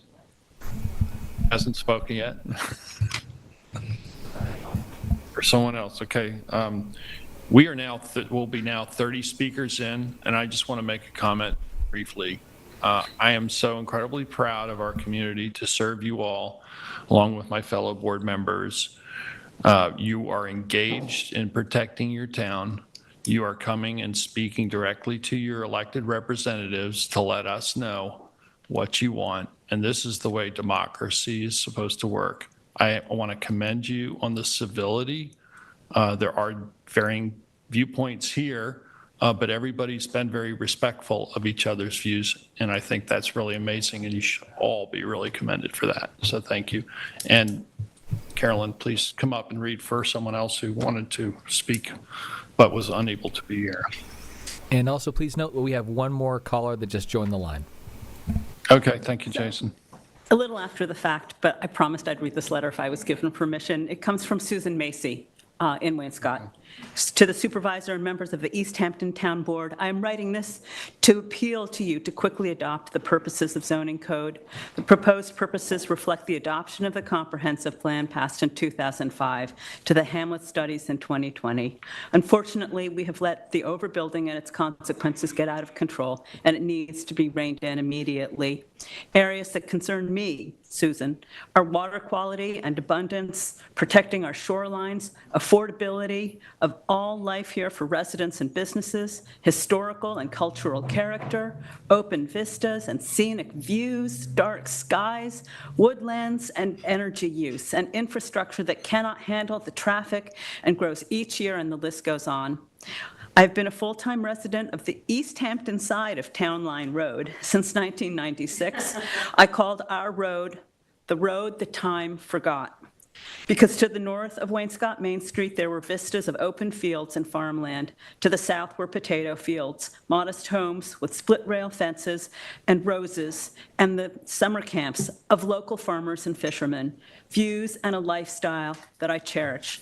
Now, whenever I travel Town Line Road, my heart breaks, because during the day, all I see are giant houses behind 20-foot-tall green hedges, walls, and sprinklers watering the town's rights of way and causing potholes in the pavement from the runoff. At night, even in the dead of winter, all I see are houses, lawns, and trees lit up, but no stars because of the ambient light. Unfortunately, Town Line Road is only a sample of what is happening town-wide. I implore the town board to adopt the purposes of zoning code immediately before the situation becomes irrevocable. And I'll enter this letter into the record. Thank you. Thank you, Carolyn. Jason, if we could go to that caller now, please. Absolutely, and I'm unmuting the caller right now. Hello, caller ending 5843. You're on the air. Hello. Hey, how you doing? I'm Ray Hagaville, and all I really want from the town, if they're serious about affordable housing, is maybe some down payment assistance that is at a realistic price for the area. Suffolk County has a down payment assistance program, but it's capped at $555,000. And I think for anybody trying to, start up, get an FHA in East Hampton, it's borderline impossible if you're a regular person. So if you have some disposable income in that budget of yours, it'd be real nice if some of it went towards a down payment assistance program that's realistic for the area. And that's it. Okay, could you just restate your name for the record, please? I didn't quite catch it, and your comments seem to be addressed to general public comments and not this particular hearing. Is that correct? Yeah, excuse me. Yeah, it is. It is correct. But I don't know, I'm hearing like broad notes of like livability in the township, and it seemed like affordability was one of those. I'm sorry, I just catching. No, it's quite all right. I don't know the specific. No, that's absolutely And fine. I just wanted to make it. I would just want to make it clear because we're in the middle of a hearing and not general public comments, but certainly those comments that you've made just align. I just want to make sure that you know that the opportunity for public comment will come after the hearings, but we'll take those comments in mind. Thank you very much. Me. And what was your name again, please? It's Ray Hagaville. Ray Haggett. Okay, thank you, Ray. Yeah, of course. Appreciate you taking the time to call in. We have Jason, no other do we have any callers. other callers? Okay, anyone else in the room? Last call. Okay, Bruce. And then, Hello, everyone. I am Bruce Solomon. I live on Hedges Lane, which is a little street close to the lovely, we'll reference it as the Pit. And I am also a member of the WCAC, the Wainscott Heritage Project, and the Wainscott Tree Society. I did not come prepared because I actually did not know that this meeting was taking place today, but I've been here for about an hour. As long as the meeting has started, I've been in the back. And I just want to take this opportunity to, and it's unfortunate, but I was able to actually step outside and mention it to these young folks. That's our future that's speaking to us right here. And everyone here should recognize, because if I look around this room, the median age is above 40. That, and with all due respect to anyone here that's younger than that, the reality is I think you get my point, and that's our future. They're speaking very clearly, and we need to listen. Enough already. We need to listen to our future talking and not ignore them. And I want to take a special opportunity to thank all the people that are here that spoke. Jane, who's done a wonderful job in getting pretty much most of us into this room. So kudos to Jane. And Jeremy, I want to thank you as well. You're a gentleman, and I only wish that I could speak the way this gentleman articulates. So I'm just going to wrap it up with this, and that is we need to do something. We need to revise the code. We don't need more people up here to tell you something that you already know. Everyone here knows the problem. And you guys, hopefully, with our help, you can fix it and or at least stop or quell some of this because the overdevelopment here. I mean, I've used this I'm going to coin this phrase, mining the Hamptons.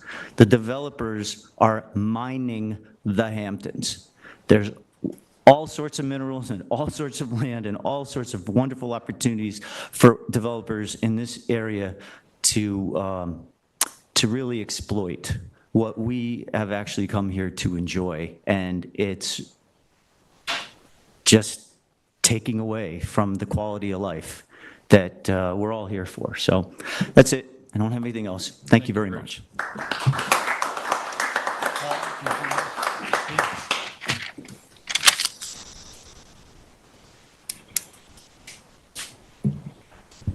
Good afternoon. Can you hear me? Yes. Yes.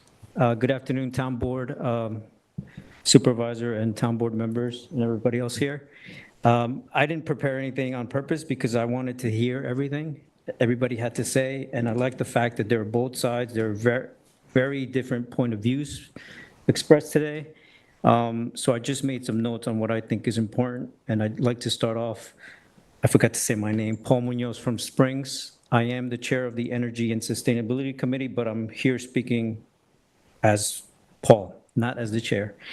I think the biggest thing here that I heard was the climate emergency. That's something that everybody knows, but most people try to ignore. And as was said earlier, the comprehensive plan was started in 2005, and we are almost 2 decades behind on improving our codes. So it is very important. I'm here to support the proposed amendments. And I'd like to take a stance and say we have to be as strict as possible, because if we can get variances, then we need to be as strict as possible and negotiate down. As things are right now, I think it's way too easy to get away with a lot of things that were explained today. And the tricky part I see is affordability. I think affordability is key because these big mansions and these excessive, egregious size homes need people to work, trades people, cleaning ladies, anybody. So I think that'll be the biggest challenge. But overall, we are a part of this beautiful ecosystem, and we've been living far too long as being apart from it, instead of being a part of it. It depends on us to survive. We depend on it for all this beauty that everybody loves about the East End. So that's it. I just want to thank you for opening up the public hearing. And I did want to mention also that businesses and individuals who may feel that their livelihoods will be affected by any changes that may happen, I invite them to look at these changes or future changes as an opportunity to adapt and be better stewards of our beautiful ecosystem. Thank you. Thanks, Paul. Last call. Anyone else? Again, I thank you all. This has really been terrific to hear directly from the community. It's so important as your representatives to understand where the community sits, and nothing happens without you all being involved. So I encourage the community to take this on with us and move us forward. Thank you. Motion to close. Second. All in favor? Aye. You're free to stay for the other 3 hearings if you like. But understand if you want to leave now, please do so quietly. Carolyn, the next hearing notice read, please. Sure. You take a minute for the room to clear. Just wait for the room to clear. 1960. Oh my goodness.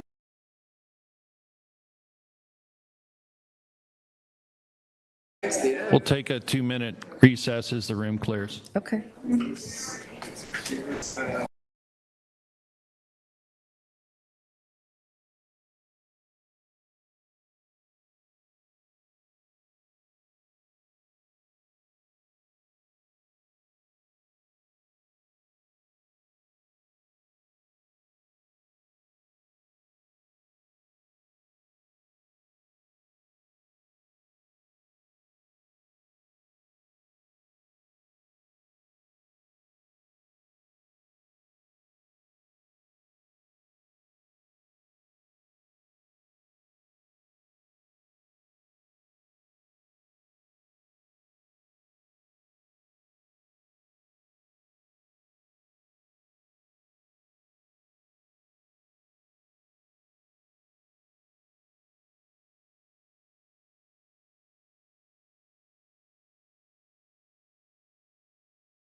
Muted again.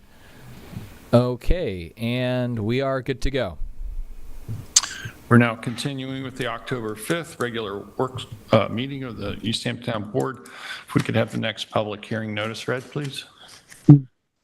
Oh, please take notice that pursuant to Section 247 of the General Municipal Law of the State of New York and provisions of the East Hampton Town Code, the Town Board of the Town of East Hampton, New York will hold a public meeting in the Town Hall Meeting Room, 159 Panago Road, East Hampton, New York, Thursday, October 5th, 2023 at 2 p.m.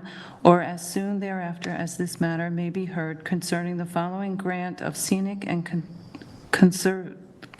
conservation easement to the town of East Hampton. Grantor, revocable trust of Robert E. Isaacson, type of easement, scenic and conservation, date of easement, September 12th, 2023, location 233 Gerard Drive, Springs, Suffolk County Tax Map Number 300-42-02-09, reviewing agency, Zone Board of Appeals. Thank you very much. Is there anyone here who wishes to address the board on this public hearing? I'll entertain a motion. Do we have any callers on the line, Jason? No, we do not. I'll Motion to entertain a close? motion. Second. All in favor? Aye. Aye. Passed and carried. If you'll read the next public hearing notice, please. Please take notice that pursuant to Section 247 of the General Municipal Law of the State of New York and provisions of the East Hampton Town Code, the Town Board of the Town of East Hampton, New York will hold a public hearing in the Town Hall Meeting Room, 159 Panago Road, East Hampton, New York, Thursday, October 5th, 2023 at 2 p.m. or as soon thereafter as this matter may be heard concerning the following grant of scenic and conservation easement to the Town of East Hampton. Grantor, 22 Shore, LLC, type of easement, scenic and conservation easement, date of easement, August 21st, 2023, location 22 Shore Road, Amagansett, Suffolk County Tax Map Number 300-131-8-7, reviewing agency, Zoning Board of Appeals. Thank you. Is there anyone here who wishes to address this board on this particular hearing? Any callers on the line, Jason? No call. Motion to close? Second. All in favor? Aye. Passed and carried. You'd read the last public hearing notice, please. Notice hereby given that the Town Board of the Town of East Hampton will hold a town hall at 139 Panago Road, East Hampton, New York, on Thursday, October 5th, 2023, at 2 p.m. or as soon thereafter as this matter may be heard, for the purpose of considering a proposed contract with the Amagansett Fire District for fire protection and emergency ambulance service to be furnished by the Amagansett Fire District to the Town of East Hampton for the Promised Land Fire Protection District for the calendar year 2024 upon the following general terms. The Amagansett Fire District shall answer and attend all calls in said Promised Land Fire Protection District for the fire protection and emergency service in case of accidents, calamities, and other emergencies, and general ambulance service to the Promised Fire Protection District. Number 2, for such services during the 12-month period, the Amagansett Fire District shall be paid the sum of $590,849.09 for 2024, payable on or before March 1st, 2024. Thank you very much. Anyone wish to address the board on this topic? Mr. Buda. Good afternoon again, David Buda. I have just had some general questions.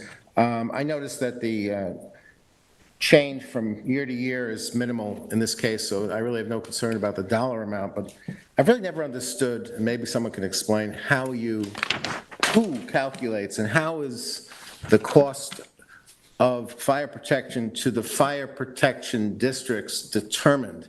Is it based on valuing the land value and calculating a similar rate of taxation for those properties that are outside of the actual fire district but are within the fire protection district, which is protected by the Amagansett Fire District or the Montauk Fire District? We all know that several of the fire protection districts, particularly those that are serviced by the East Hampton Village, have seen tremendous increases in costs recently, and although it's not the topic of today's conversation, that is true also in the Montauk Fire District costs of the district, and likewise the cost of providing fire protection and ambulance services to those areas that are not technically within the district but are serviced by the Montauk Fire District. So I really would appreciate any kind of explanation as to who calculates this, how it's done. Is it based on land values? Is it based on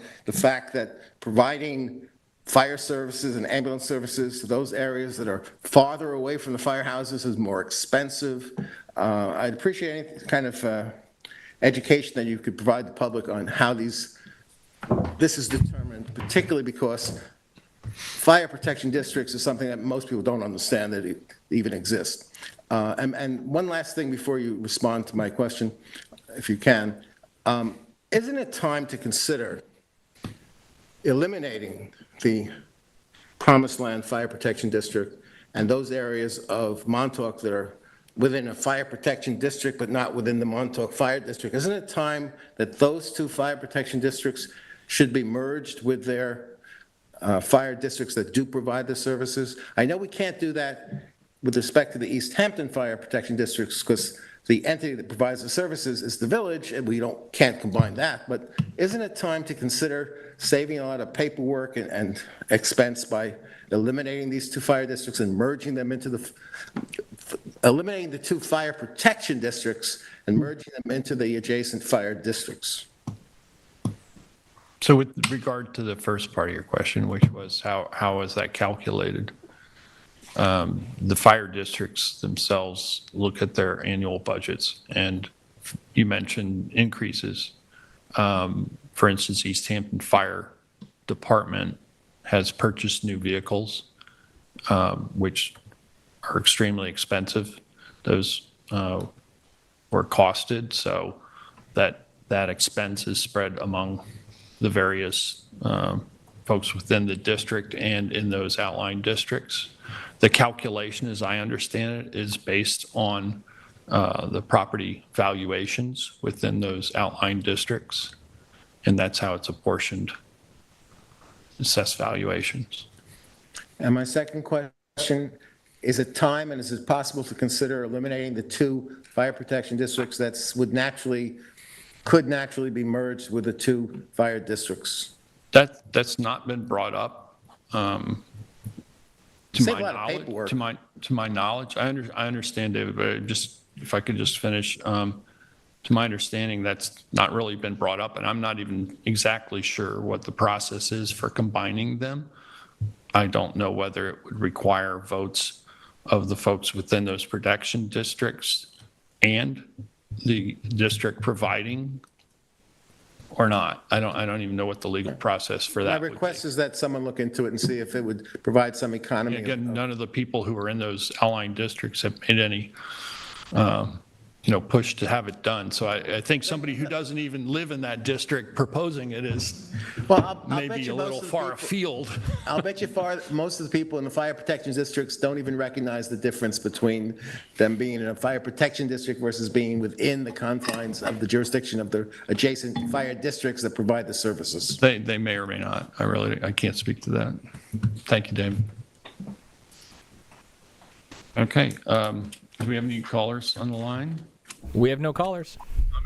Motion to close? Second. We're going to move on from public comment. That was motion to close for public hearing. And then we'll move on to public comment. We have a second. All in favor? Aye. Pass the carry. Yes, public comment. David? My favorite topic of the moment, du jour, pickleball. East Hampton has wonderful recreation facilities indoors in Montauk, which I take advantage of despite the far distance. But it's time, particularly with the soon-to-be-built senior citizen facility in Amagansett, to consider building a dedicated pickleball courts, I should say. Typically, there are 4 or 6 that can be built efficiently and economically in one area, and hopefully with a north-south orientation and not an east-west orientation as you're building in Montauk, the 2 courts. You have 2 series of town-owned tennis courts in the Amagansett recreation areas, none of which have pickleball lines on them, and some of them should. But more importantly, there should be room in Amagansett on one of the side of the road or the other, perhaps the one closest to the new future Senior Citizen Center, to provide that facility, because it's the fastest growing sport in America, you know that. It's enjoyed by people of all ages and all groups of ages and families, and it's time to step up, do what Southampton did, build a beautiful new 4-court outdoor facility. When I've been over there on occasion, I've seen the supervisor playing, and maybe we can see you one day playing pickleball in the Montauk courts, indoor, maybe not. Maybe as a charity fundraiser, David. But if not in Amagansett, which is centrally located, and it's clearly you already have 4 tennis courts, none of which are pickleball lines, and although there are limitations to putting pickleball lines on a tennis court, the tennis players don't like it, and it sometimes creates conflicts, but dedicated pickleball courts, it's the next thing that the town needs to do by way of providing recreational services. Also, there probably is land at the new Wainscott facility, or at the Wainscott Recreation Facility, between the Child Development Center area and all of the recreational fields. There probably is room there. I don't know the area that well to say where it should be sited, but I would think that that's an alternative for where the town could build dedicated pickleball courts. They're really compact. They don't require a lot of room. Do you recall what the actual outside dimensions 30 are by 40. needed? Yeah, so With the court and and beyond? yes. It depends on how much. I can give you the dimensions. They're readily available. Most people would build, in Jupiter, Florida, they have 6 together. In Southampton, they have 4 together, side by side. If you have 6, you put 2 by 3. The overall dimensions, you can basically put 3 pickleball courts on the size of 1 tennis court in terms of Turn it the other way. the overall dimensions and the space needed around. There's less room. That's So- helpful me. I have to, I have to admit that I'm not that familiar with pickleball. I've seen it occasionally on TV, with championships or whatever. I can send you some aerials, I can send you some information from the builders, I can send you the picture of one up where my daughter's in Ann Arbor.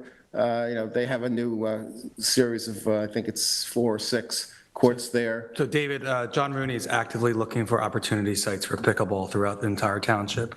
As you noticed in the capital budget, we installed the 2 in Montauk. And I do believe the 2 tennis courts by sport time are actually lined for pickleball also. Where? By sport time, by the indoor facility. I believe they are lined. I don't believe they so, weren't at least the not last as of time I earlier played. this summer. They weren't the last time I played We'll tennis. check, because this is planned to be so. We've discussed it with the superintendent of recreation. So we're continuing looking for those opportunity sites at the places you mentioned. Right. And by the way, the lining, the resurfacing and the lining of the tennis courts to provide lines and new nets in the Springs worked out great for the summer. We had a Springs pickleballers club, and we had regular 3 times a week meetings, and it worked out great, and we enjoyed it. And so we thank you again for providing that. It's not the ideal solution. Active players like to sometimes do what's called an ATP around the post, which you can't do if you're playing on a tennis court. But, it was a good second choice to provide that additional facility. Do you have any information on how it got the name pickleball? No. Yeah, well, just curious. There's a 30 for 30 on ESPN that tells about where pickleball was formed and the 2 brothers that did it, and a lot of it came back to, I think, the racket and the holes in the racket. That information's out there. I can get that to you. I was just And I curious prefer the term pickleballers rather than Buddha had picklers. Yeah. Okay. Well, thank you, I could see David, that. for those comments. We Okay, know because that- you're going to hear more and more. We know that you're an avid pickleballer, and Some people don't want to hear it, but It is definitely addictive, and it's a good addiction. okay, thank you. Any callers online, Jason? No callers currently online? Okay, we can move on now with resolutions. Kathy, I believe you have the first to offer. I do, starting with Resolution 2023-1317, provisional appointment to assessment clerk for Kelly Rivera.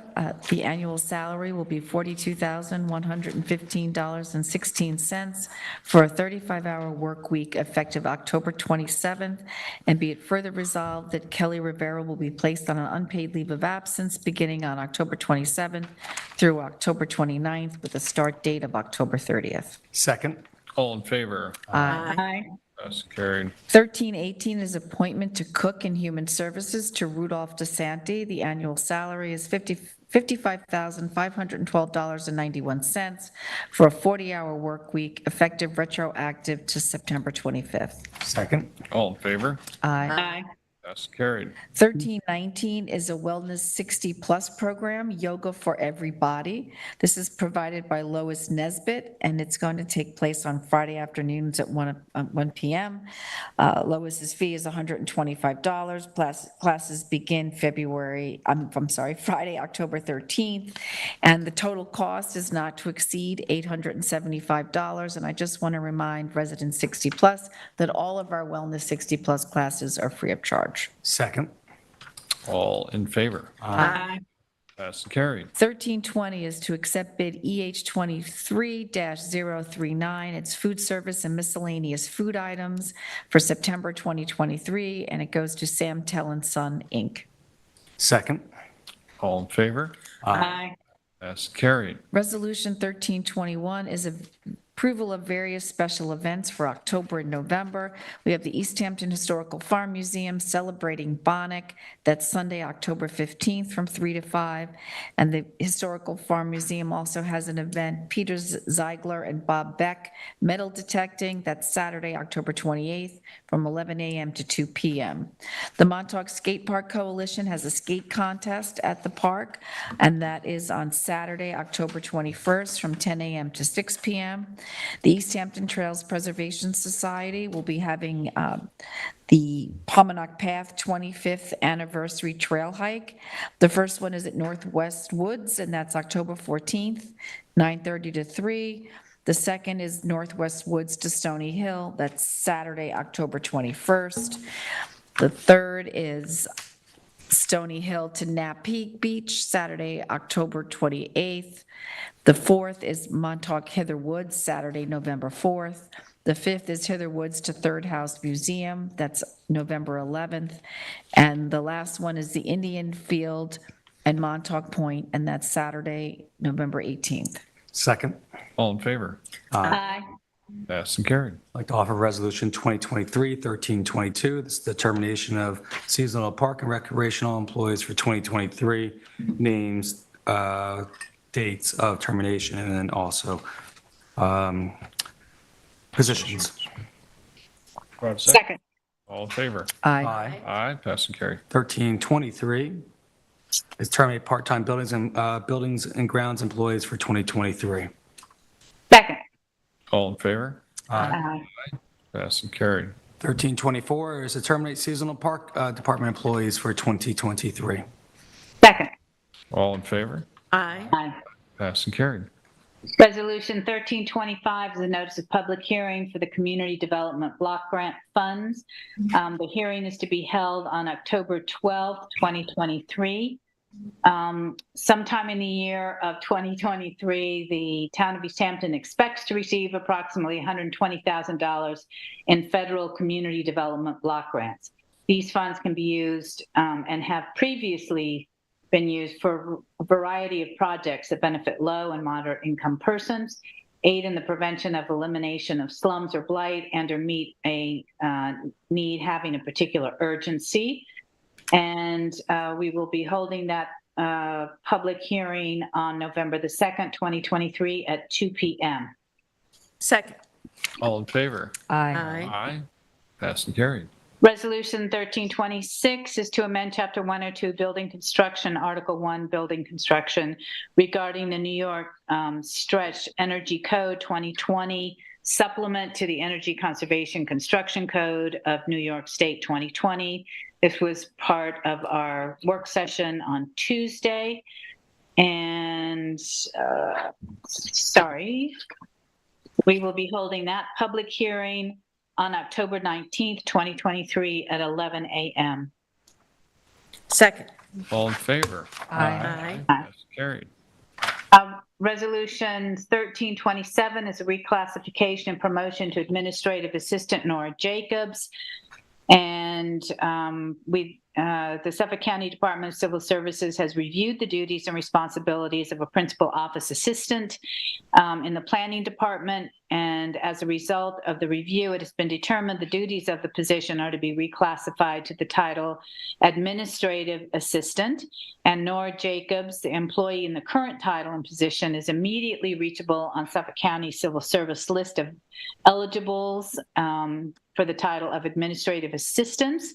And Nora Jacobs resolved that Nora Jacobs be and is hereby promoted to administrative assistant at an hourly rate of $32.24, which is $67,062.11 annually for a 40-hour work week. Second. All in favor? Aye. Passed and carried.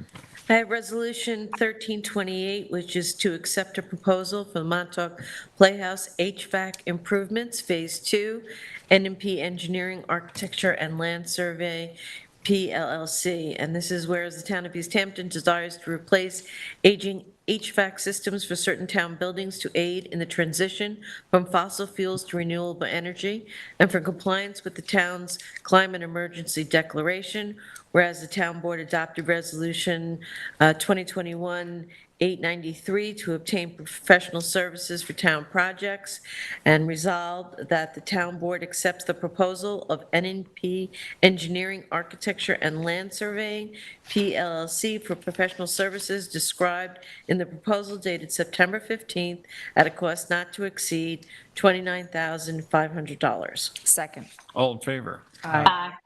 Passed and carried. And I have resolution also in the same idea in Resolution 1329, and this is to accept the proposal from Professional Engineering and Services for the Recycling Center HVAC improvements from NNP Engineering, Architecture, and Land Surveying, PLLC, and this mirrors the last resolution in that we desire to aid the transition from fossil fuels to renewable energy in compliance with the town's climate emergency declaration, and thereby resolved that the town board accepts the proposal of NNP Engineering, Architecture, and Land Survey, PLLC, for professional service described in the proposal dated September 2023 at a cost not to exceed $19,000. Second. All in favor? Aye. Aye. Passed and carried. Resolution 1330, this is to adopt an amendment to Section 102-14 of the Town Code, Certificate of Occupancy, and this is whereas the Town Board had a public hearing on September 21st, 2023, to consider a local law entitled, "A Local Law Amending the East Hampton Town Code 102-14 as it relates to updated certificate of occupancy." And after considering the proposed local law and the comments received at the time of the hearing, the Town Board believes that the adoption of the proposed local law is in the best interest of the town. The adoption of the proposed local law is a Type 2 action pursuant to the New York State Environmental Quality Review Act. That's 617.5C26 and Chapter 128 Environmental Quality Review of the Town Code.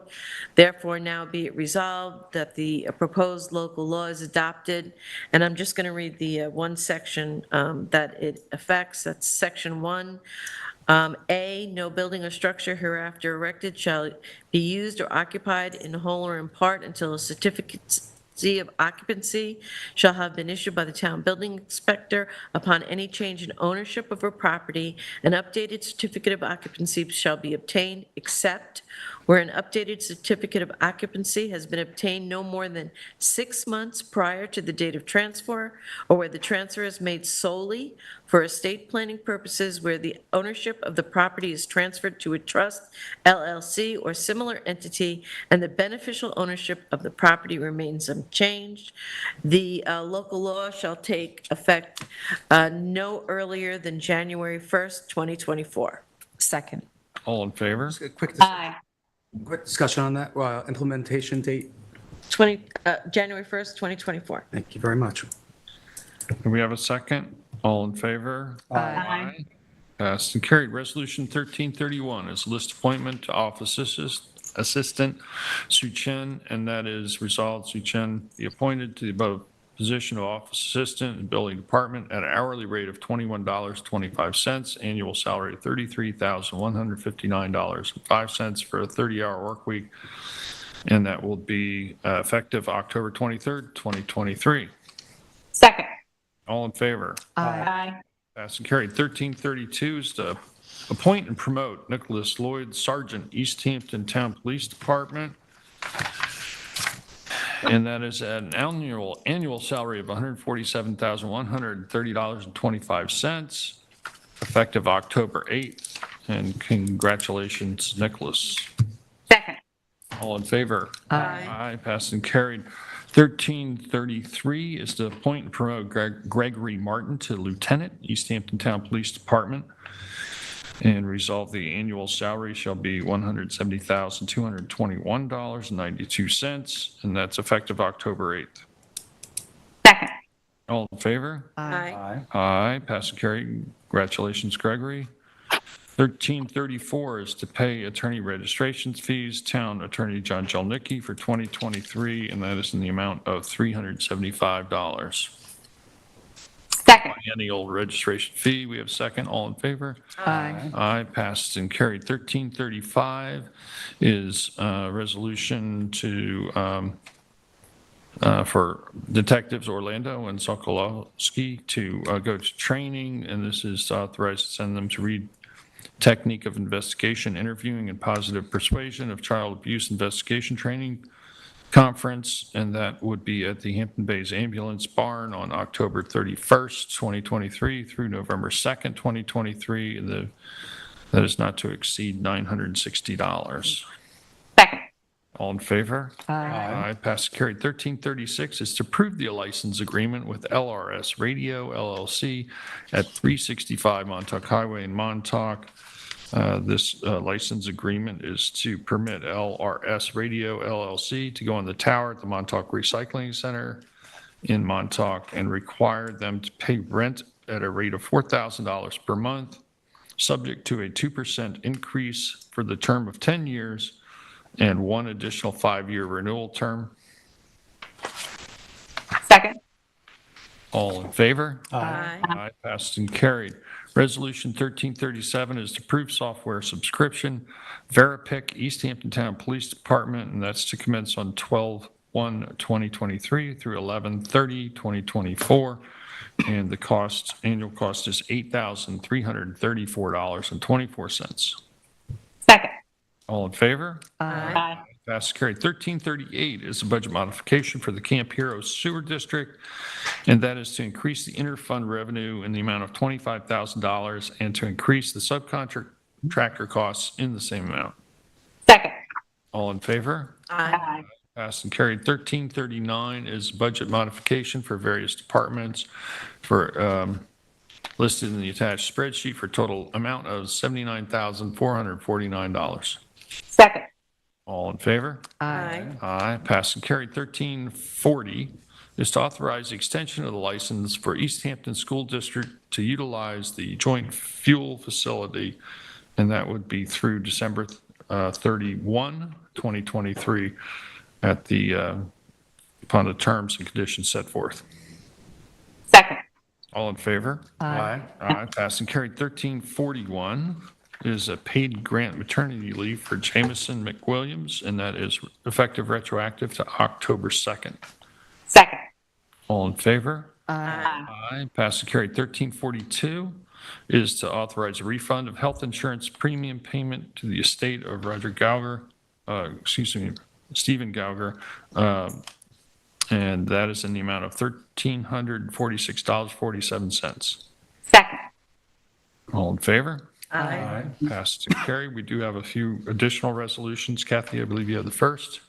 Yes, thank you. Resolution 2023-1343 is to approve the town sponsorship of the East Hampton Trails Preservation Society Pomonic Path 25th Anniversary Hikes, and that is October 14th through November 18th. Second.